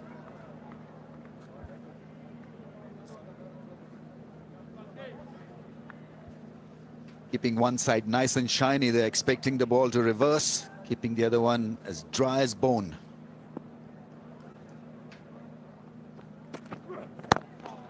A little bit of suggestion that the ball tail back. Yeah, went with the shine. And that is the evidence. There is a bit of a reverse swing. Not profound though. Manageable.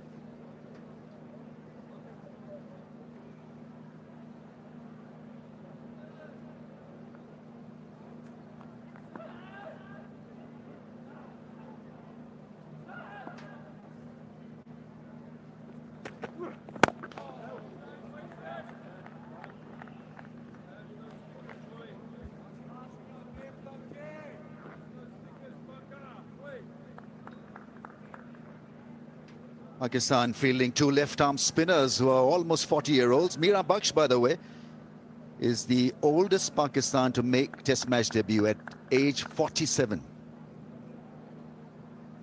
Debut versus India in 1955. Hailed from Pindi. You were the 12th man, weren't you?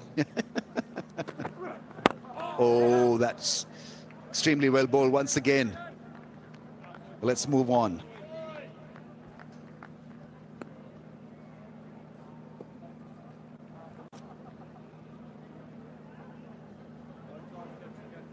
Mira Baksh, 47 years, 284 days. It's a special day for Asif Afridi making his Test debut, 38 years and almost 300 days. Abish Khan, a pacer, Zulfikar Babar, another left-armer, Zahid Mahmood, a leggy.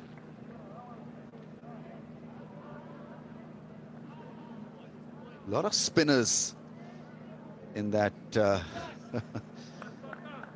in that stat.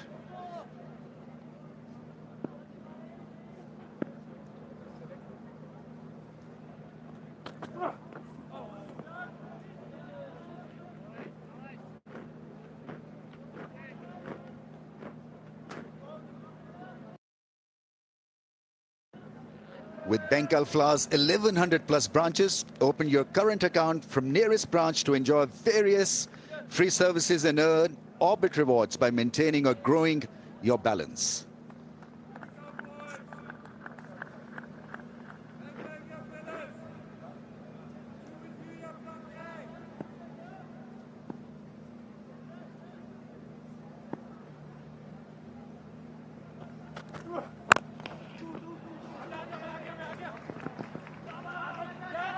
Two runs. There's a lot of method. There's a bit of chivalry because you've got to have a big heart really to produce the goods at pace. And this is not a bad partnership with regard to pace, 56 of 80. So South Africa really have not been able to cap this pair. 91 for 1 in the first session, and still 15-20 minutes to go is a very good beginning.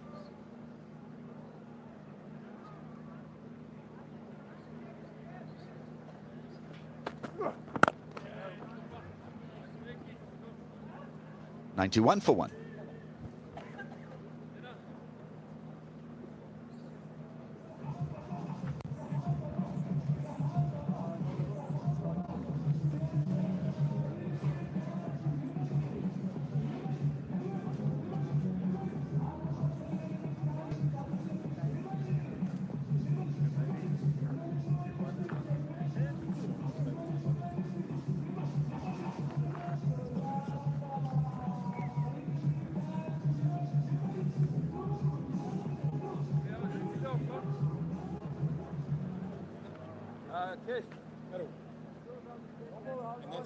Harmer has picked up a wicket. 91 for 1. Pakistan running away with the show once again after winning the toss and having a great first session. Maharaj has changed ends. Will that mean change of luck for him? He's supposed to lead them into action. Experience of over 200 test match wickets.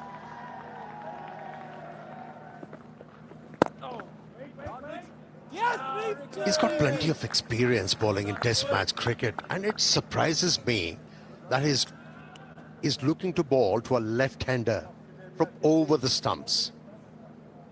If he goes around the stumps, what he'll do is have the left-hander open his stance, and if he's looking to pitch the ball outside the off stump, from there, that arm delivery is going to become very effective. This angle is very easy for the left-hander. He might be able to pick up a wicket or two from this angle. Let me tell you, it's easy for the left-handers. Unless you make him drive through the rough area. And well, first session, we haven't seen a lot of rough develop. So the ball has not really jumped and teased and challenged a left-hander.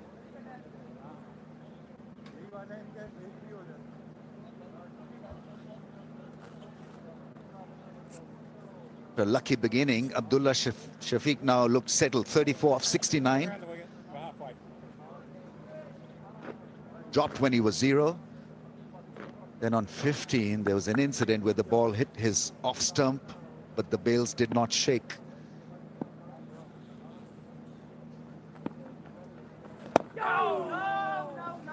That's a lovely length. Engaging him into playing away from the front pad. Yeah, he has tempted his fate so many times, Abdullah Shafiq. Fate hasn't found him as yet. He has to cash in after getting those opportunities.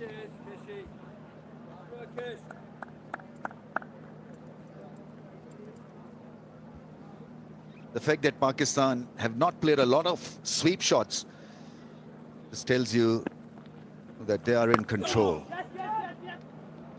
And nothing special from the spinners really to make them into playing indifferently. 93 for 1.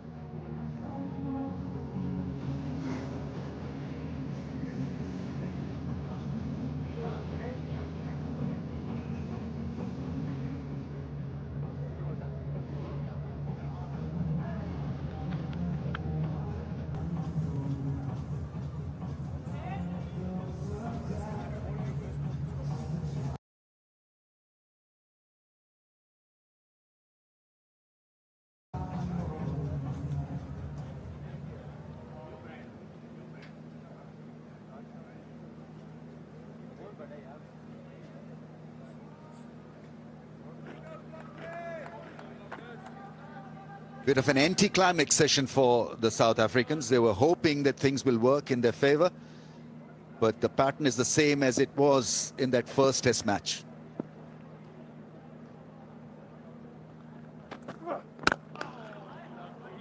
They were 107 for 1 at Lahore on day one of the test match. They've not done too badly here, 93 for 1. Probably end up with over 100 runs once again in the first session. Yeah, the second wicket partnership, even in Lahore, was very productive. And that's what we are witnessing here.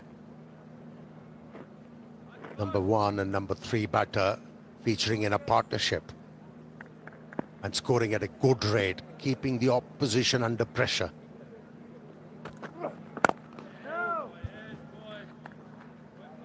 Well, if you're a Pakistani fan, it's a figure-free moment for you. Absolutely.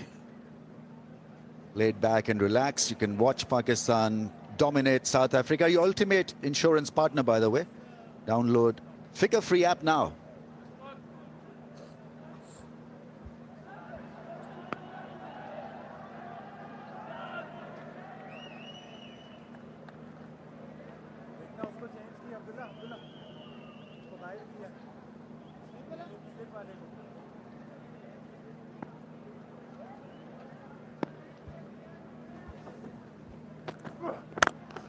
Nice.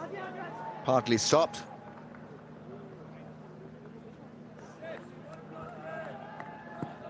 It seems like he has started to pick the line and the length very early.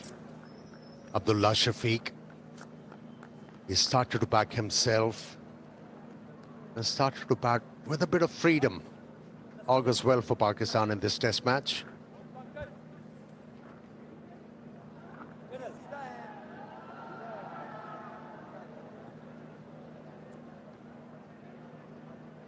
Figure-free moment for Pakistani fans and figure-mand moment for South African fans. Only a handful there, but I'm sure they'll be rooting for Pakistan. Full toss, that's well collected by the keeper. Full length dive. Looking for that Yorker length probably. Jansen. Yeah, it was an effort ball from the left-arm fast bowler Jensen. Wasn't well directed, but good job behind the stumps. There's Proust up. The ill-directed delivery.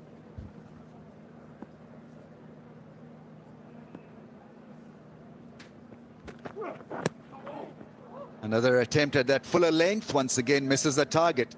Tailing back to Shan Masood, but the target is off.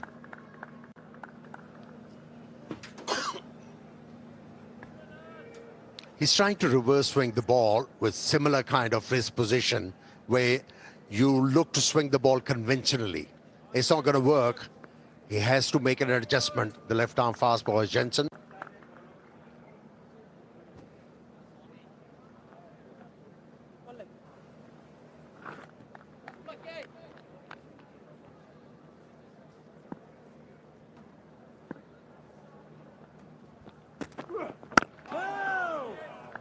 As the other movement, the outswinger played well by Shan, 94 for 1.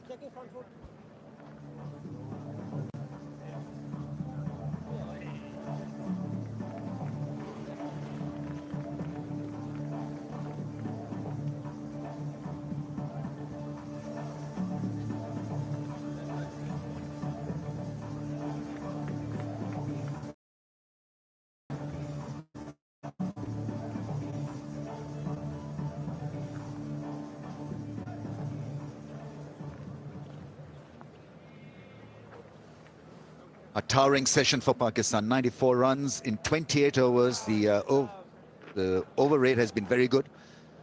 1 wicket has gone down, run rate is decent,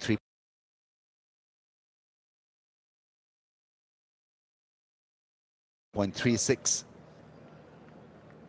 Good thing about this partnership is that they haven't played the pitch. Normally you try to preempt, try a few things out there, And Abdullah Shafiq could easily have done that. He had a very, very uneasy time of it up front. But he is hung in there. And so from that aspect, Ahmed, this really has been a very good knock. Yeah, it was a scratchy start from Abdullah Shafiq, but what Pakistani batters have done well so far, they've been vigilant about those scoring opportunities. Every time it was presented, they pounced on it. And that's why they've been able to keep the opposition at bay and under pressure.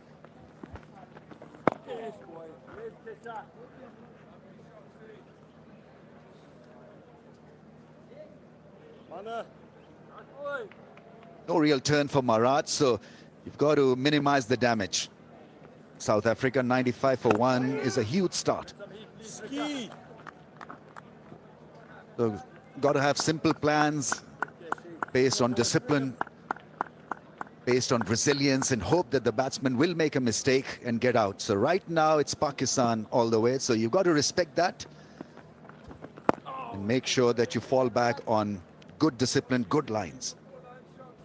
Yeah, he's reluctant to flight the ball. The last delivery, he bowled with appropriate flight and had a drop as well. The reason why he hasn't been able to do it consistently, because Shan has shown intent. He's not shy or reluctant to use his feet. He's been hitting the ball beautifully down the ground. It's been challenging, that's for sure, for the bowlers.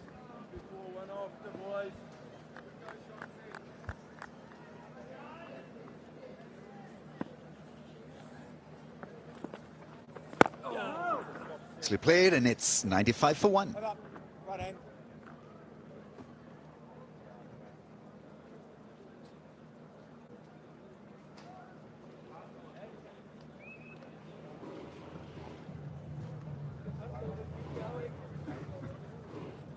In Pakistan, joining line number 495 for 1.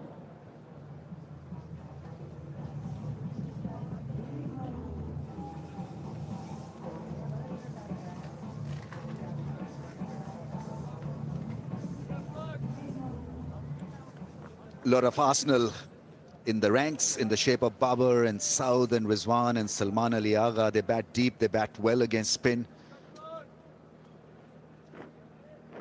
The platform is set, courtesy this partnership.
Take the ball away from the right-hander. He's been angling the ball in, and he has become predictable, and he has become manageable. That's best bit of news for the commentators. Lunch is on its way.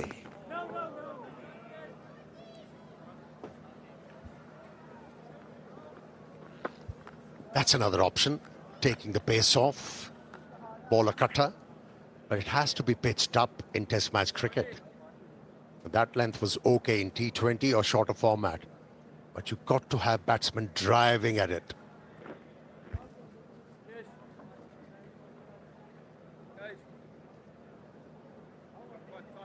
Change in the field.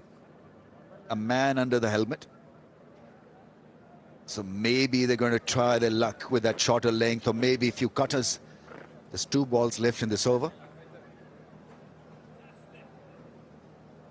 2 more balls before lunch. And, well, Abdullah Shafiq has been crowded by close in field.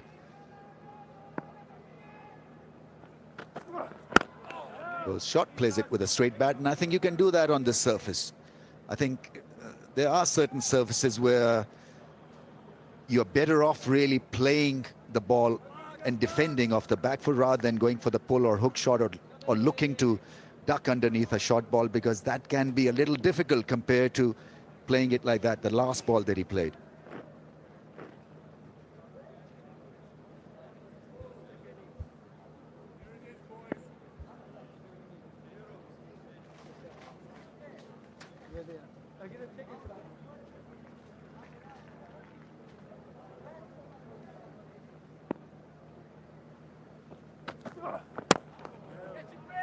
Almost a bodyline field, and that is the last ball of the over, and umpires will call lunch. Pakistan safely placed, brilliantly placed in fact. After winning the toss, they needed this start and they've got one. And South Africa once again under the cosh. They need to bring their A game after lunch, pick up a few wickets to have a good contest. Otherwise, Pakistan will once again run away with the Test match win here, because we saw in Lahore, the first innings did matter. And it was a difference in the scores of first innings that won Pakistan the contest. Yeah, if you win the toss and decide to bat first, that's where you want to be in a Test match at the end of first session. Not losing too many wickets, scoring at a good rate. And that's what Pakistani batters have done. Only lost 1 wicket. Yeah, bulk of bowling was done by the spinners. Imam looked good for his 17 before he was dismissed by Harmer with a beauty. And then this partnership is growing.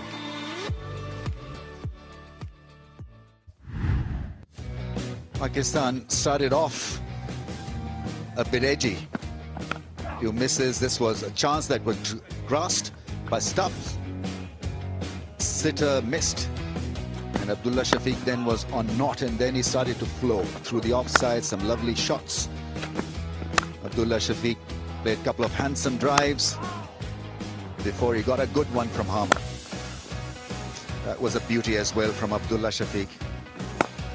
And a hard chance to Keshav Maharaj. Once again, South Africa shoddy in the field, dropping chances and killing their hopes. What a delivery. What a delivery that was. Bachan Masood showing intent. Meddled everything. Whenever he came out of the crease, it was very effective. In fact, a couple of sixes. Beautiful use of the feet. And at lunch, Pakistan bossing South Africa. Just a wicket down and runs on the board. 17 overs were bowled by South African spinners. Rabada bowled just 1 spell. Jansen came back for the second one. But it's Pakistan all the way. And South Africa will have to find form come the second and the third session. Right now, it's lunch break, and we'll come back once we have live action for you.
10 minute बाद आए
The world's most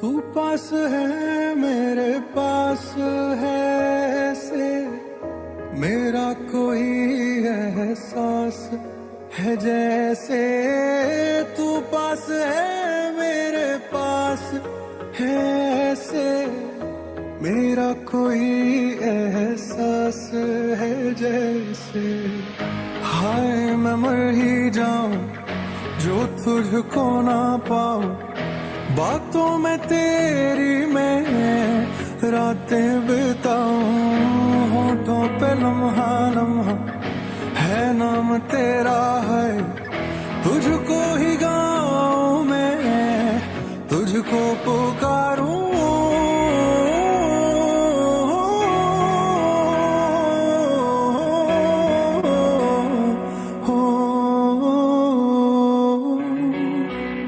Saiyaara तू तो बदला नहीं है मौसम जरा सा रूठा हुआ है सैयारा तू तो बदला नहीं है मौसम जरा सा रूठा हुआ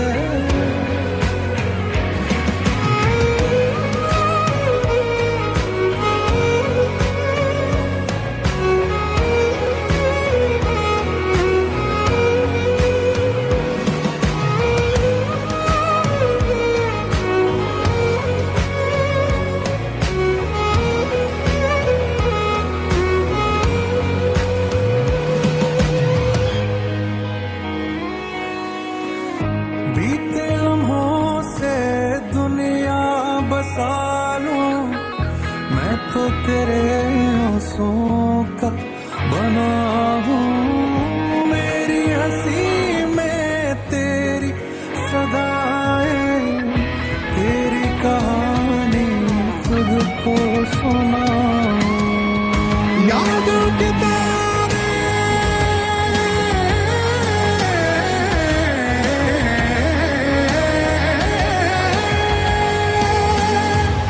यादों के तारे टूटेंगे कैसे मेरे हैं जो बोल उठेंगे कैसे बीते दिनों की खोली किताबें गुजरे पलों को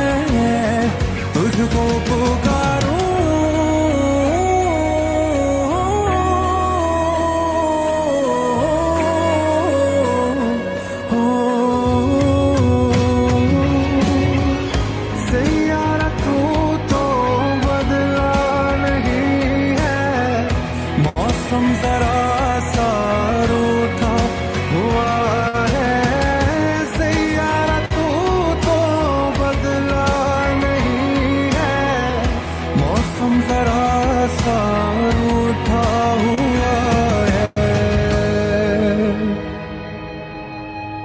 जिस रोज हम तुम फिर से मिलेंगे ये सारी बातें तुझसे कहेंगे दुनिया में चाहे बन जाए जो भी तेरे बिना तो कुछ ना रहेंगे मैं मर ही जाऊं जो तुझको ना पाऊं जो तुझको ना पाऊं मैं मर ही जाऊं होठों पे लम्हा लम्हा है नाम तेरा है तुझको ही गाऊं मैं तुझको पुकारूं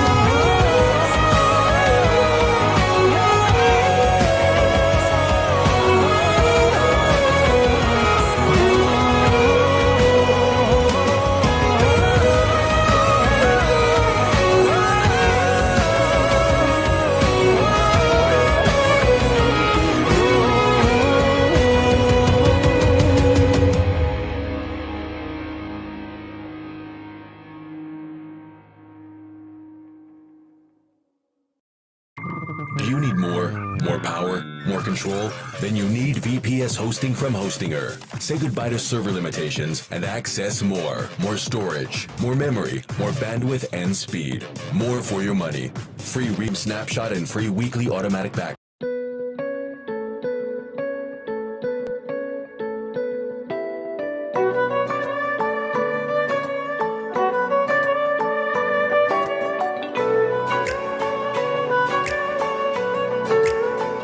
सजदा तेरा कर ना सकूं तो बंदगी क्या बंदगी तेरे बिना जीना पड़े तो जिंदगी क्या जिंदगी क्या रंग लाया दिल का लगाना क्या रंग लाया दिल का लगाना गूंजे हवा में बिछड़े दिला दिया दुहाइयां वे बड़ी लंबियां सी जुदाइयां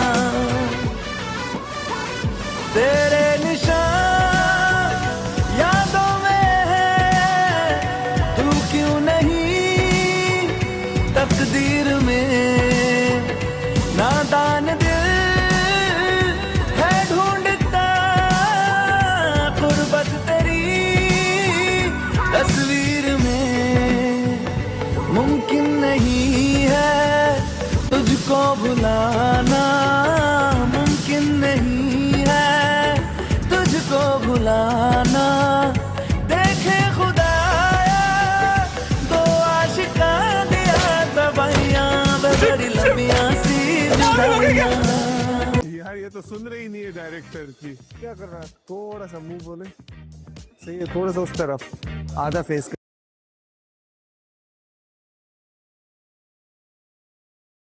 कर देना है उस तरफ देखने एक तस्वीर तो ले ले थोड़ी स्माइल देनी है स्माइल खड़े होने आपने क्या करना है क्योंकि आप लोग की तस्वीरें ठीक नहीं आ रही तो आप नहीं मैं चले भाई स्टार्ट कर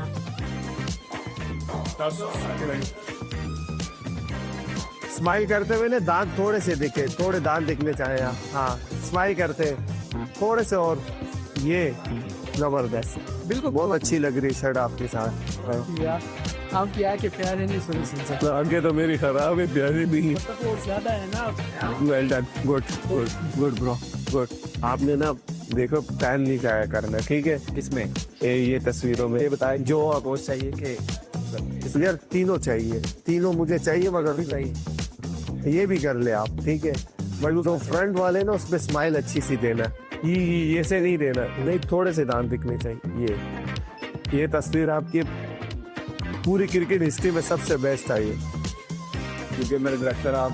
यस, ये तो स्माइल दे रहे, ये थोड़े से दांत, ये यूं करके यूं करना है, यूं कर।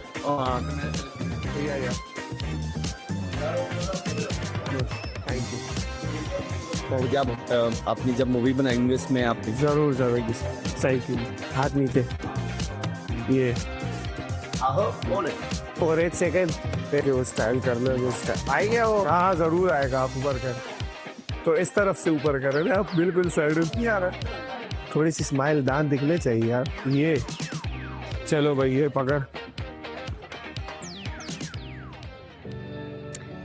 Abrar Ahmed could well become a movie director after what we saw from him. Pakistan, the happier side after the end of that first session. 95 for 1 is what things are looking at. Stumps at lunch, beg your pardon. Abdullah Shafiq at the top, 37 not out in just 82 balls. And Shan Masood chip after Imam got out, and he is not out on 38.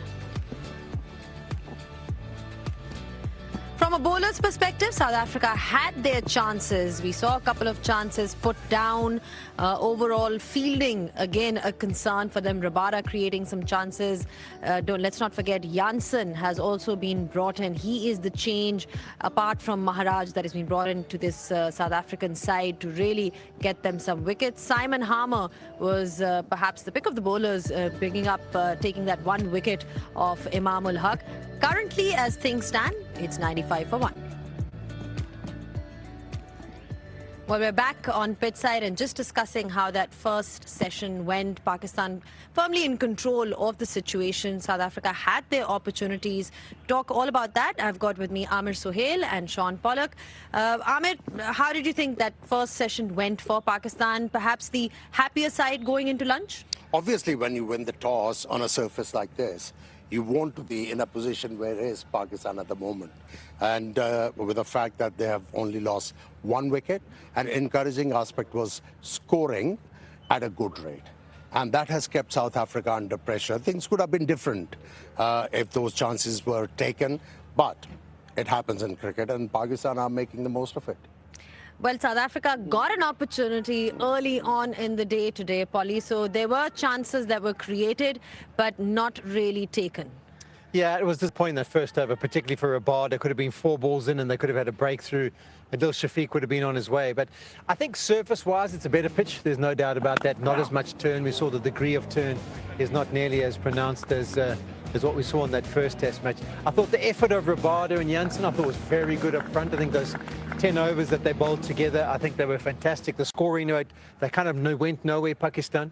But I think the counter-attack by Shan Masood what most impressed me. He came out, what was he, a naught off about 13 deliveries. And then once he got going, he's already got himself to 38. So I've liked that approach from the Pakistan captain. I think it is a better surface. I think it's going to stick together and be a better surface for longer periods in this game. I think in today 2, maybe even today 3, it's going to be very battable and then maybe deteriorate as the game goes on. So no doubt Pakistan win the toss, get to nearly 100 for 1. They're in charge. But I don't think South Africa will be that upset but for that drop catch. Yeah, Janssen did create another chance when the ball hit the stumps, but we didn't really see the bails moving at all. I mean, when fortune is on your side, as we saw in this case with Abdullah Shafiq, he's obviously got a chance once again. Yeah, I mean, I heard a comment once when I toured the subcontinent. The guy said it was just a faint tip. And that's exactly what that one was, just a faint tip of the stumps, and that's why the bails weren't disturbed. But you feel like the world's against you as a bowler when that happens. Just on Shan Masood then, Polly spoke about his positive approach. Even himself, he's spoken about it a few times, that how they need to look to be positive as a batting side, even in Test cricket. And that's what we saw from him today, Ahmed. He's improved his batting, that's for sure. Since he has improved his technique, you could see the intent. he's not a reluctant batter to come out of the crease and deal with spinning deliveries. You know, what we saw from him during that English series against England and then against West Indies, you know, he's been batting like this. And as a captain, he's growing in confidence, and also his decision-making, because of his good batting, has improved. I didn't see much of him in his younger part of his career, but I don't get how he averages 30. Every time I've seen him play, I think this guy is quality. I mean, the way he goes about it today, his use of his feet, in particular to the spinners, I thought was fantastic. He didn't look bothered at all, and even on the tour of South Africa that he came on last year, he looked accomplished. So very surprised by the fact that he averages just over 30. And I think even at the latter part of his career, I think it's going to go from strength to strength. And he's taken on that captaincy responsibility well as well. I just want to add something to it. You know, initially when we saw Shan Masood came to the Pakistani side, if he met, difficulties in a series and all that, the next series, he came out with a different technique. He kept on going to different coaches and all that, kept on changing his technique. But in last 2 years, he's been batting consistently with this technique, and it's working for him. I hope he keeps on batting like this, and he will improve his averages and everything. Also, he's coming like one down. You know, that's another thing that, you know, we've seen him as an opener as well. Perhaps that move, Amir, is something that, sometimes a change in position can make a difference. It's a similar kind of thing, and especially given the record of the Pakistani team in past 2 years, he's been batting, I think, in second or third consistently. So it hasn't made a huge difference, but for his own performances, it has. I think also, Amir will maybe attest to this. When you're the captain, you kind of play with a little bit more responsibility, because when you're just the individual, you go, well, my scores count. But when you're the captain, you want your team to win even more, and you take on the mantle of, I'm going to show more responsibility, more desire to really want to get a big score and not throw away opportunities. Keshav Maharaj, then, whatever you saw of him, Polly, what did you make? He did have one chance as well, half a chance that was. Yeah, the caught him boldly, but disappointing. I mean, you can't blame anyone if you drop your own catches. But I thought he was good. I think the areas he hit, particularly his first 3 or 4 overs, I think he showed the control. He came off a first-class game where he bowled almost 50 overs for the Dolphins back home before coming across here. And yeah, he didn't look short of a gallop. I thought he was very good, almost back to what we've seen. He'll just be disappointed that he was unable to take that catch. Abdullah Shafiq, then, I mean, when you look at the way he's sort of come into this particular test match, there's a lot of talk around him that, he needs to score runs. Scored 40-odd in that second innings in the previous test. What did you make of his batting? He got his chances. Now, what are you looking at from him? See, what is refreshing when it comes to Abdullah Shafiq? Yes, you are competing against opposition, but at the same time, you're fighting against the opposition. He's fighting with himself. To stay at the crease and bat correctly. He was scratchy, no doubt about it. But what I really enjoyed with his batting, he was ready for those bat deliveries where he could dispatch the ball towards the boundary line. So I think he needs one big innings and he'll be there. Imamul Haq getting out early. Remember, he scored a lot of runs in that first test match. So I think South Africa would be pleased that they got Simon Harmer got the better of him. Yeah, I think if you put that wicket onto the highlights package of the first test, you would have said, oh, that's the norm. But we didn't see deliveries misbehave like this. Well, not misbehave, but turn as much. And that was an absolute peach. Simon Harmer, ball drifting in, pitching on the straight on day one of the test match in the morning of the first day. And then this really purchased and turned properly. Just clips the top of the stumps. Oh, but nothing he could have done about that. Nothing he could. Almost like similar to that Brevis dismissal we saw in the last test. That was just quality. And we haven't seen balls turn like that for the rest of the innings so far. So he's probably counted himself a little bit unlucky, but Simon Harmer will say that was a pretty good one from me. What did you make of the conditions from, when you compare them to from whatever you saw at Gaddafi Stadium, Lahore today? See, the abrasiveness suggested there will be turn. But since this surface is very hard, and also only a couple of deliveries actually spun. Other than that, it has been beautiful to bat on. And Shan actually suggested that. He's not sure about that pitch because everybody was anticipating a square turner. But he was not sure whether this pitch is going to turn or not. And I think now they got the start. Yes, in Lahore, they were close to 400. But here, you can actually score 500 runs and bat the opposition out of the game. And certainly, yes, the behavior has belied the look of this pitch.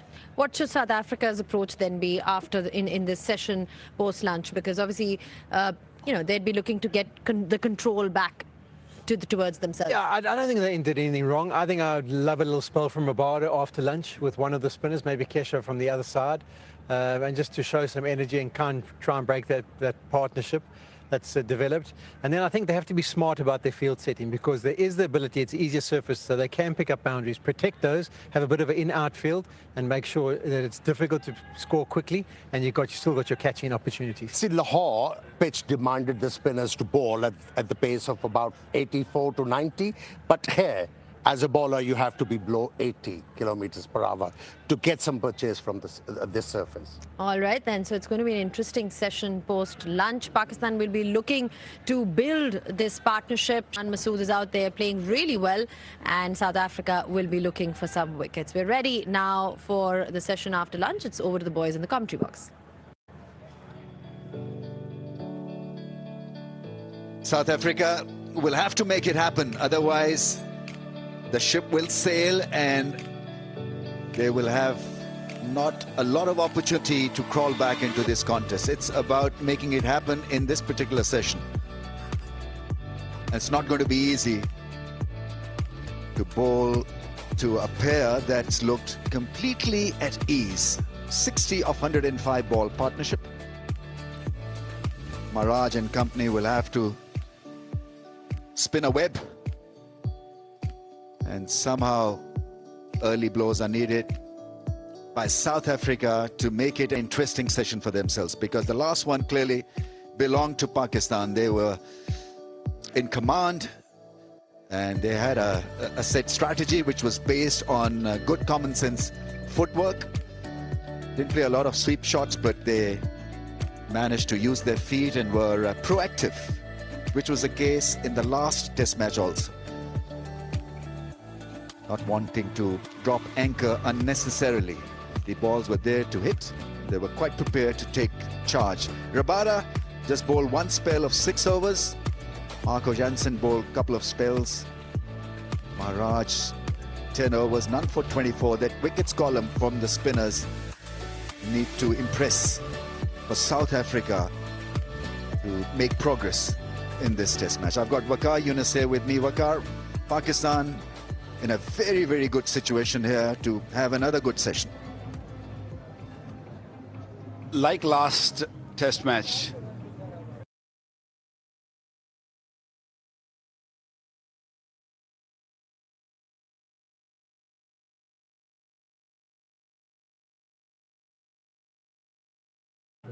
Pakistan just a little comfortable and lost wickets in cluster, and that's what South Africa is hoping, that they can do the same again to Pakistan. And they both look really good, Abdullah Shafiq and Shan Masood. Shan Masood in particular came in and upped the ante and made sure that he scored quickly. A couple of big shots from him, 3 sixes, so hit off his bat. But it's all about sessions, and first session belongs to Pakistan. And South Africa bounce back and pick up early wicket to put Pakistani batters under pressure. Pitch looks really flat.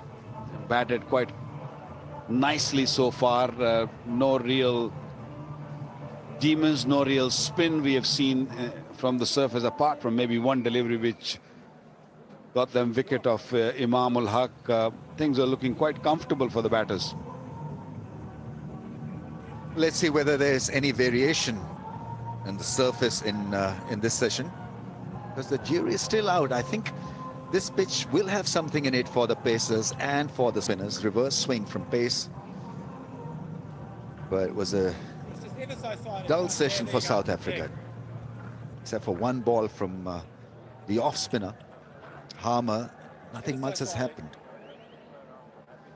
partly because how Pakistan have played South African spin. I think they've not allowed them to get all over them like a rash. It's good common sense batting, especially from Shan Masood. Every time he's gotten out of the crease, it has been with good, meaningful intent. Now this is going to be a critical start here. Rabada has got the ball. He's got to somehow bend his back on a lifeless pitch and hope that there's some variation of the gaps, of a bit of debris on the surface. 6 overs, none for 19. And it's also about giving South Africa a bit of control back to the South African captain. We saw a little bit of reverse just before lunch from Jansen, so hopefully he'll get something out of surface. He's definitely bowling with purpose. Even in the first spell, he created a chance. Abdullah Shafiq was dropped in the second slip. Very first over, he got Abdullah Shafiq. LBW in the previous match, first over. And this time he created a chance for the slip cordon, but they couldn't hold on to it. It's again a very crucial period for both teams. Pakistan, yes, in control, but this pitch is a little different.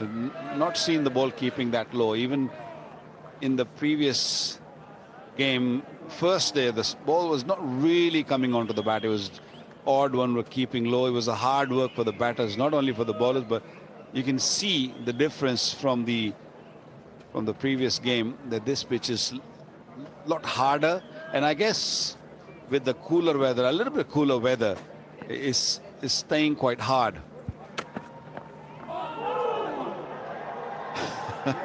He's got this ability to do that. Rabada there asking a question, a query from the keeper, whether there was a little bit of an inside edge. What is he thinking, South African captain? Probably lets it go. Got to be watchful playing that shot in particular, especially when it's reversing. Ball coming in, cutting off the seam. And the wicketkeeper was sure as this inside under edge.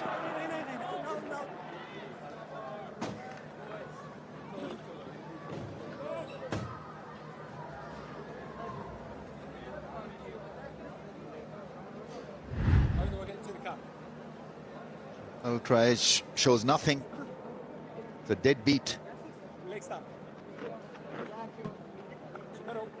The ball is not exactly skidding, but it's sliding off the surface compared to Lahore, where the ball was doing a lot of stuff. It's keeping low and kicking from the length. This, from that standpoint, is a much better surface.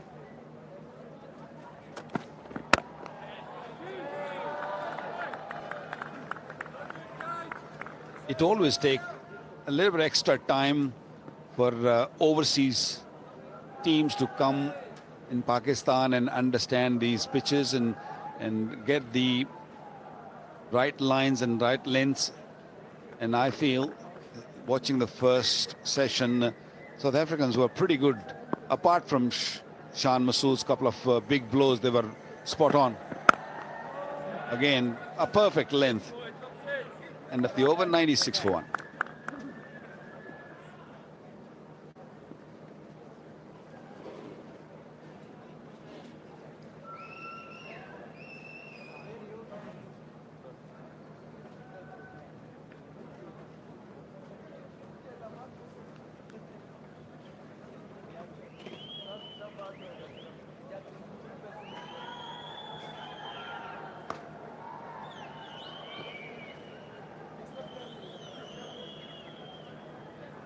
Middle.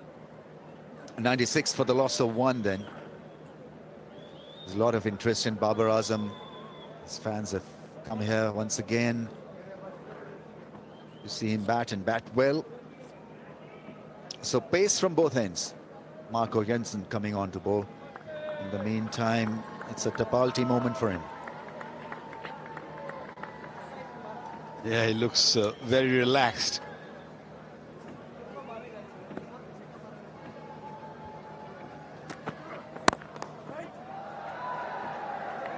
What has been surprising from South Africa is their lack of ability to catch the ball, really. I mean, so many catches went down in Lahore and here as well.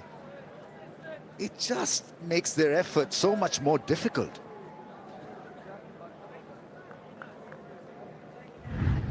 when you're used to catching a certain height, and then you come on a different as Lahore, where they dropped number of catches. This should have been taken. And even this morning, you know, too easy of the catches, one in the slip and one cotton ball. I thought cotton ball was pretty easy. This is regulation for a slip cordon. Okay, you can say that this was difficult. He was sweeping and ball was traveling quickly.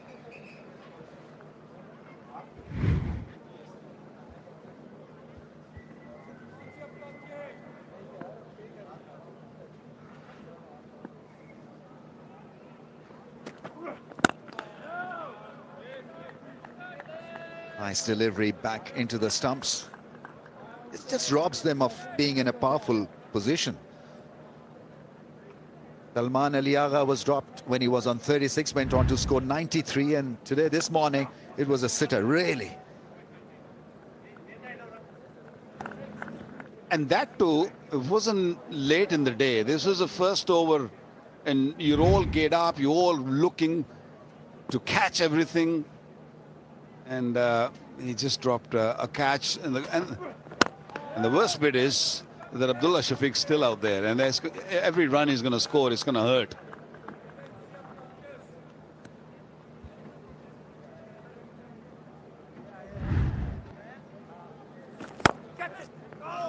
Keshav Maharaj,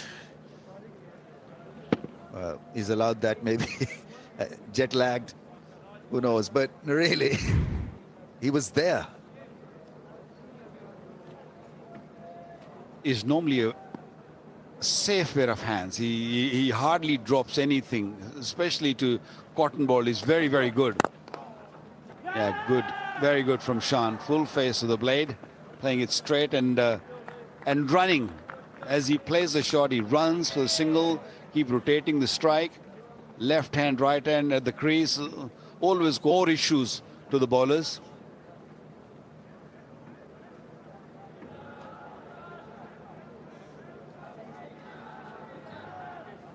It's got to be together now, South Africa. Make sure that the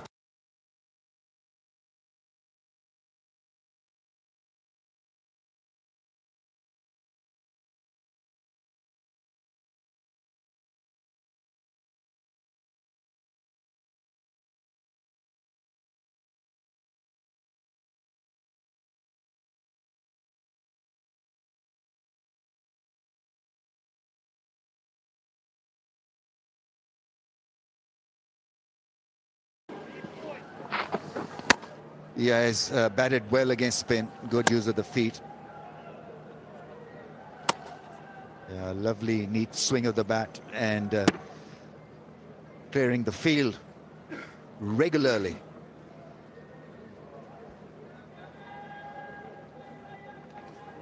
Not much from the back foot.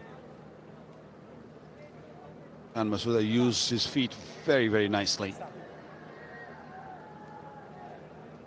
Little nervous to start off. It took him 12 deliveries to get off the mark. But once he was off the mark, the second shot was a 6.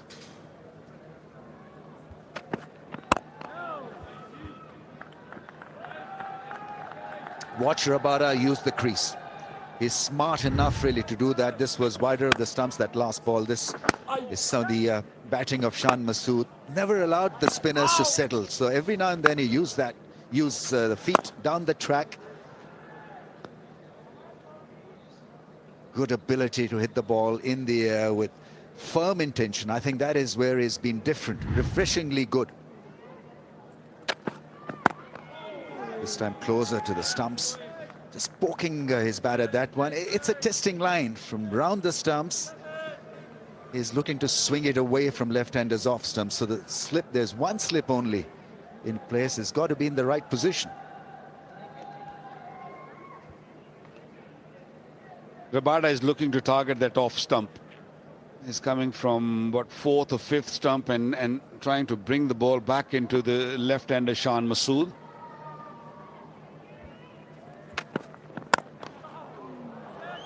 That was extremely well timed, but straight to the fielder.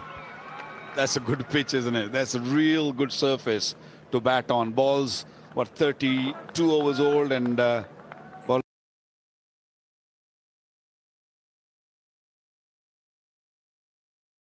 again.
Thinking defense right now. But you've got to mark Rabada as a real hope to uncouple this pair. Modern day captains, they're always very conservative. They just don't want the game to just get out of hands, and they don't like giving. Thinking defense right now. But you've got to mark Rabada as a real hope to uncouple this pair.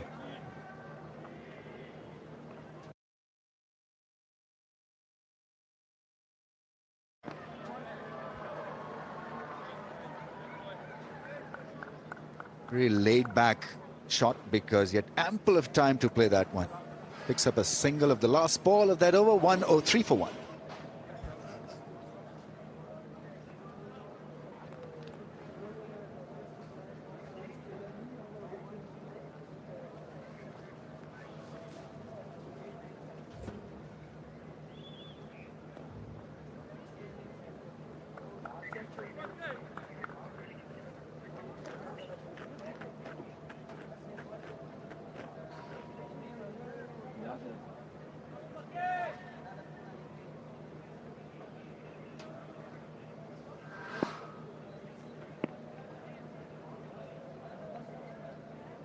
Tremendous first session by Pakistan. That's a better line to Abdullah Shafiq. He wants to feel the ball in his bat.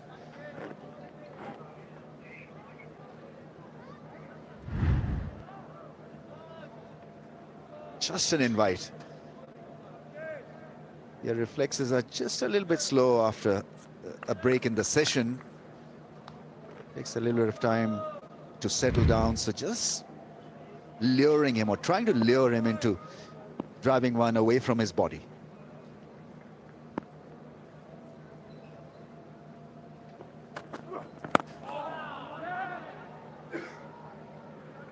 When you're playing with 2 pacers and 3 spinners, as a captain, you should always keep spinner on one end and keep your fast bowler fresh.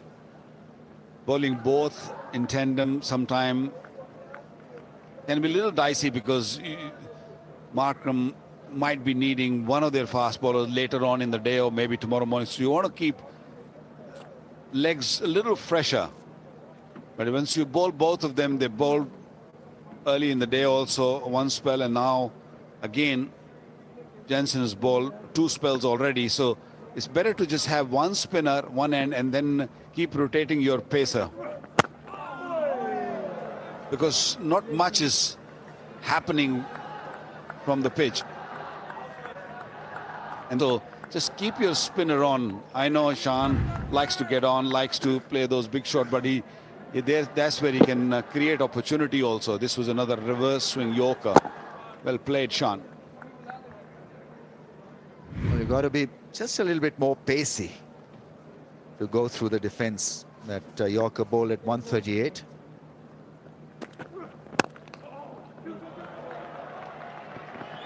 He's ran beautifully, Shan Masood. Good understanding between the two. 2 runs taken.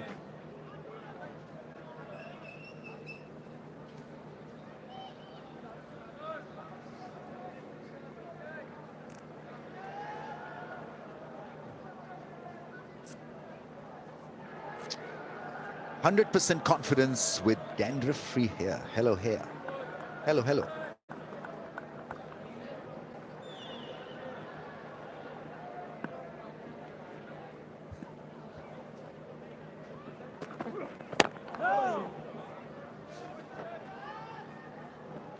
Ideally, he would want Shan Masood to be driving in, be more on the front foot. Shan Masood pretty keen to stay on the back foot and just slice.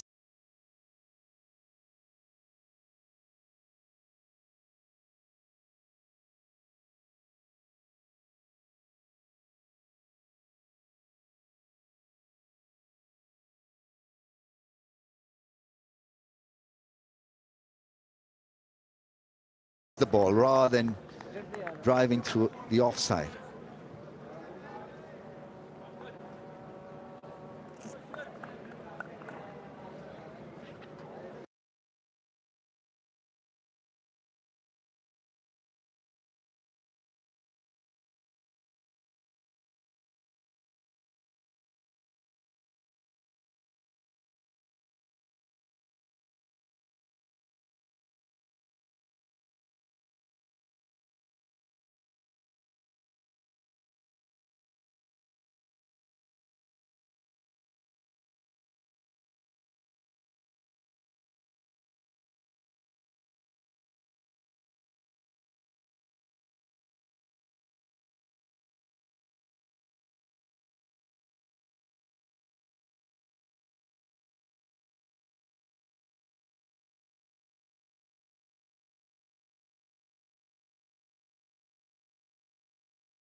Over maybe my partner on the other end, if bowl more dot deliveries, will pick up a wicket.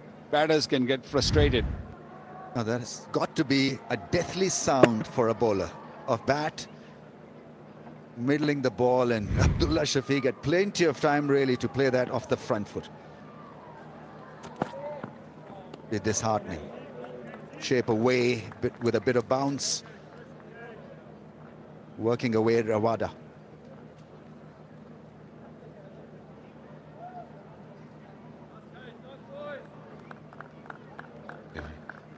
And that's the length I think Rabada should operate more often. just that fifth stump line, and if you can take the ball away from Abdullah Shafiq, because sometime Abdullah Shafiq gets a little loose and look to drive the ball. From here is compact, unless or until the ball is new and he just moves off the seam. It's a different ball game. But this is not causing much problem to Abdullah Shafiq. He's ready to defend. He's right behind the ball. But anything outside the off stump, just bowl few deliveries and see what he does. 92 deliveries he's faced for 39. He's a very patient player.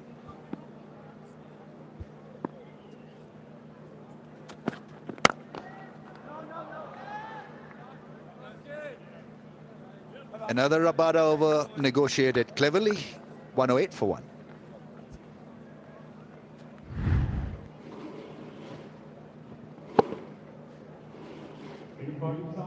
Moving into that one quite nicely. Not rushed, not hurried at all.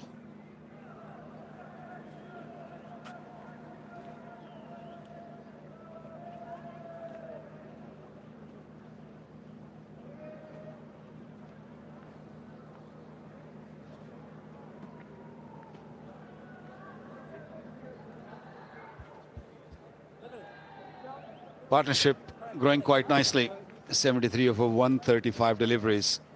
First morning belonged to Pakistan, and Pakistan started very, very well after lunch.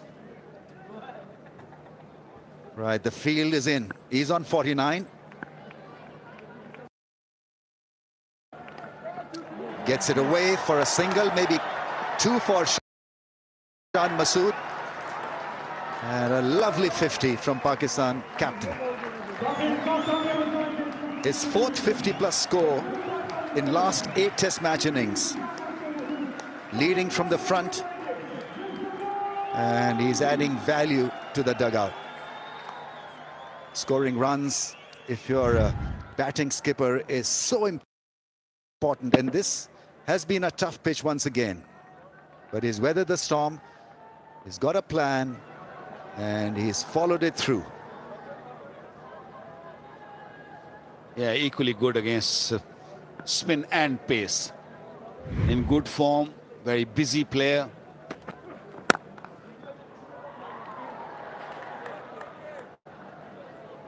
Few deliveries after getting 50s are very crucial, because suddenly you just relax.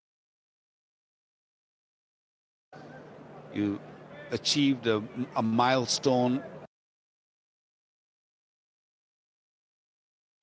And that's where the bowler's mentality comes crucial. He should be thinking that, you know, I can create an opportunity, because Shan Masood is a touch relaxed watching that last delivery.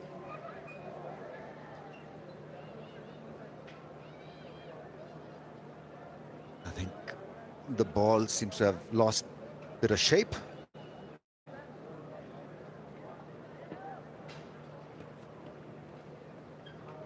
Or maybe the string had often, so it's been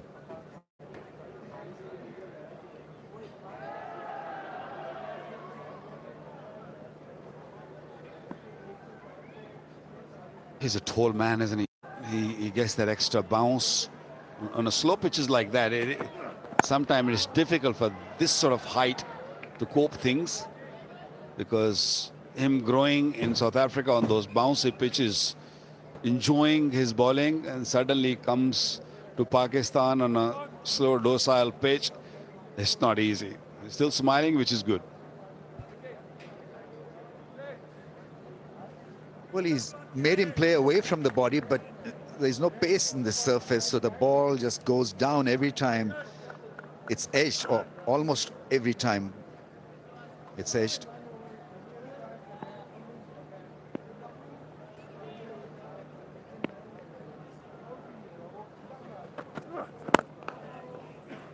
That's one thing that he's done so well. Played with a straight bat. A lot to like about this 50 from Shan Masood, because it had everything. Command against spin. The process was a very good one. Every now and then he did that, launching himself. The spinners easily putting the ball away from the infield. And then there was some close edges, some balls that he didn't really get on top of that, on those, but still managed to survive them. And it's a 50 for Pakistan's skipper.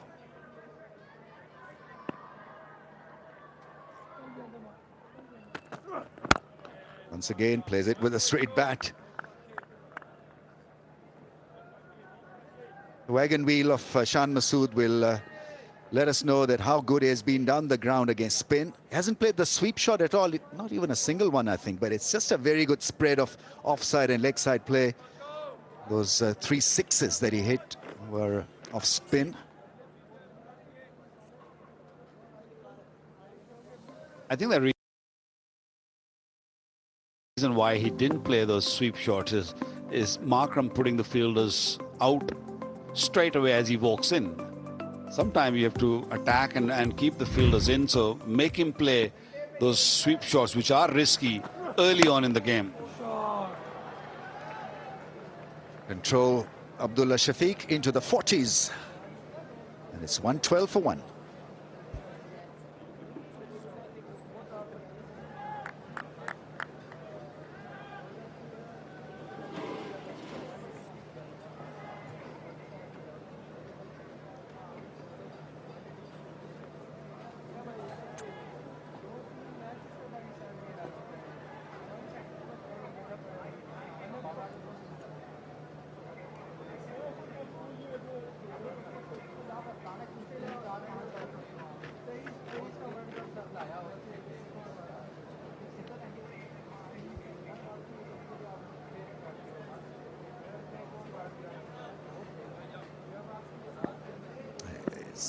It's a decent record when you see the 50s and the 100s.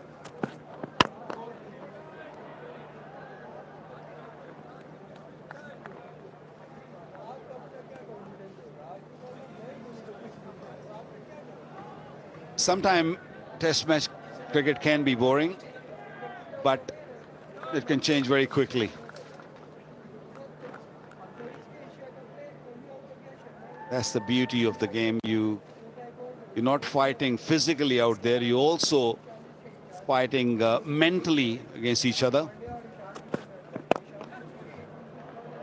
Nice from Abdullah Shafiq. Good roll of the wrist.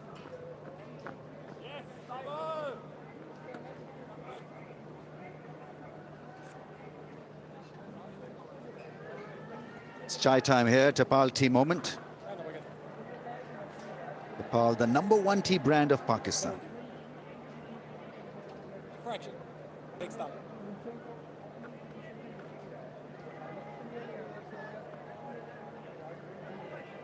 Slow going for Pakistan, but they've only lost 1 wicket.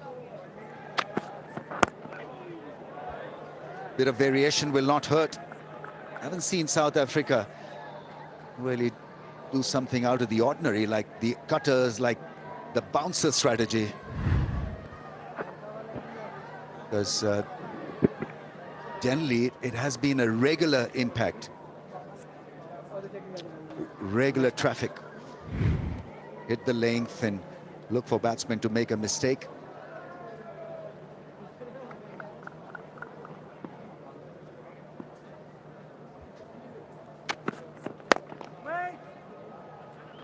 Once again, slackening the pace. We've seen some speed variations in this over. 133.9, 135.1, 115, 121. Modern day bowlers, they can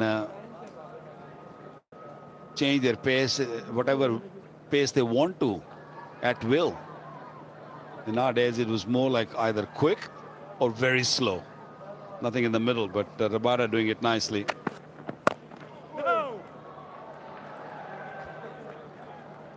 Yeah, suddenly from 121 to 134.6. But this pitch is not helping him. That's the issue. That's the problem.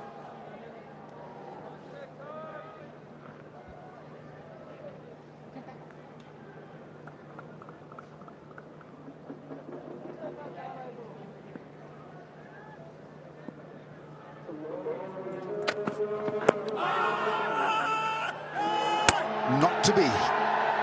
He's going down the leg side, hit him high on the thigh. More cosmetic appeal than anything else. It's 113 for the loss of one. They're not going to take the DRS.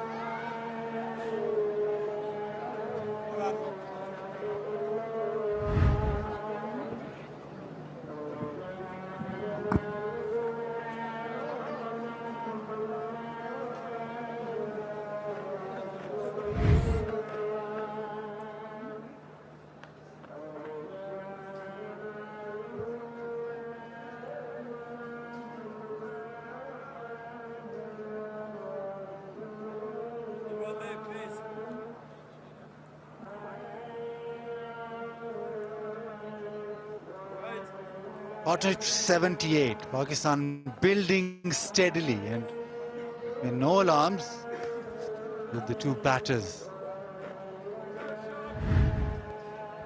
It's over the angle down leg side. Wickets missing. Maharaj. South Africa playing three spinners. But so far we've seen 10 overs each from Rabada and Jansen. Is now Maharaj's 11th over.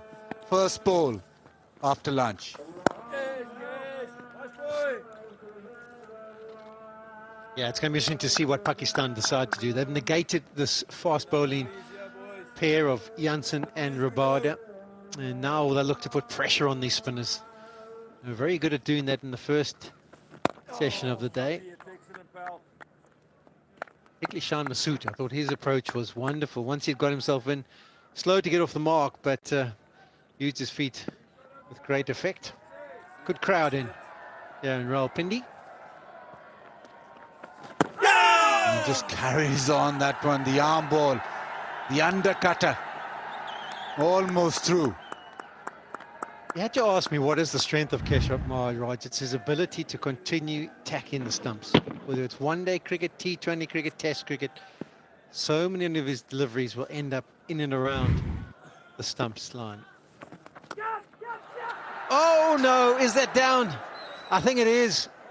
It was a difficult one for Markham because it took the glove of Kyle Verreynne, but he had 2 or 3 grabs at it, and he'll actually be disappointed. It wasn't easy, but he'll be believing that he should have been able to hold on to a nice round arm delivery there from Maharaj. Oh, what's happening with South Africa? Can't catch a cold. Outside edge, off the glove, so that has made Markram's job difficult. And he spilt it. Third cash drop. But turn from Maharaj, opportunity created and opportunity missed. 113 for 1.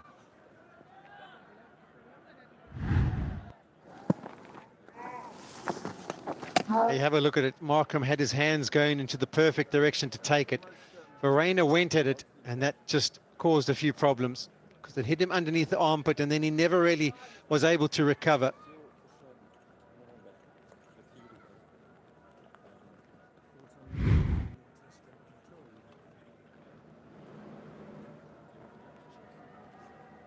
A spin from both ends. Plenty of batting to come for Pakistan. But South Africa dropped 5 in the first test. And in 38 overs, they dropped 3 already. It is surprising. We always associate South Africa with being a side which very seldom drops any catch. They had drawn 3. Armour into the attack.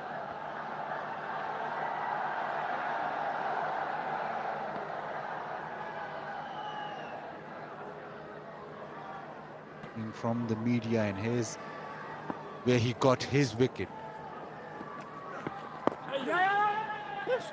Masood into the leg side, gets a single, but his chances being missed, really hurting South Africa. Yeah, on the replay you could see that Aiden Markham was going to get his hands into the perfect position. If it was just clear of Verreynne's gloves, he would have lined himself up perfectly. Very difficult to be able to just, once it it makes contact with the gloves. Can't really fault the keeper. They kind of have to go for it. Doesn't know whether it's going to carry comfortably or not to the first slip.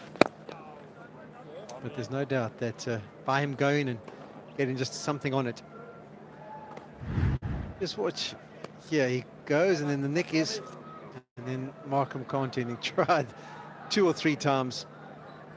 I think they maybe need to put Verena's gloves in the practice session as well.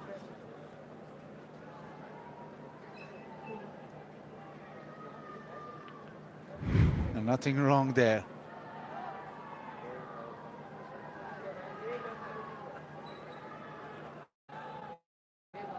Probably heard Sean just mentioned the glove. Nicely bowled. Now this is the matchup that Harmer will like. Shan Masood, when he started off, was slightly tentative against the off spinner. Now he's got both long off and long on back. That is not good. Again, just little misfeel allows Shan Masood the single. What South Africa wanted was Shan Masood to stay at that end and then be forced to try and hit something down the ground with the field setting, but you just allow him the single via a misfield, no good. Cut away, too short, and Abdullah Shafiq rocks back. He's looked very solid, especially after lunch. This outfield not as quick as what we saw at Lahore. That one just holding up quickly.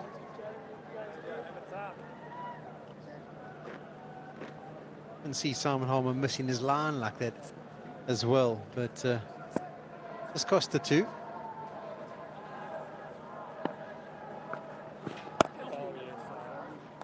Shafiq, 44 not out, courtesy 4 chances, 118 for 1.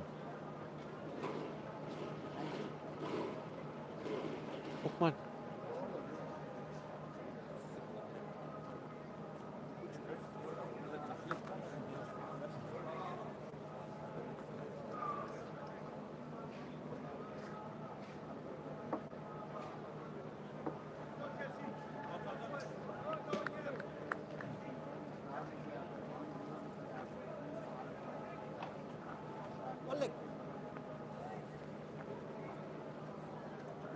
That could have been so much better. But as it stands, Pakistan 118 for 1, the partnership 83. Winning the toss, batting first, that seems to be the way to go, and it's working.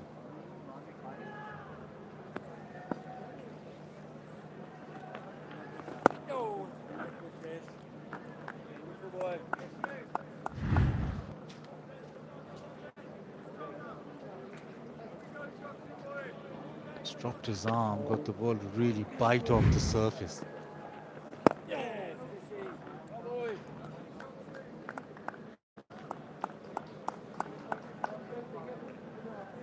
Haven't bowled too badly, but as was the case in Lahore.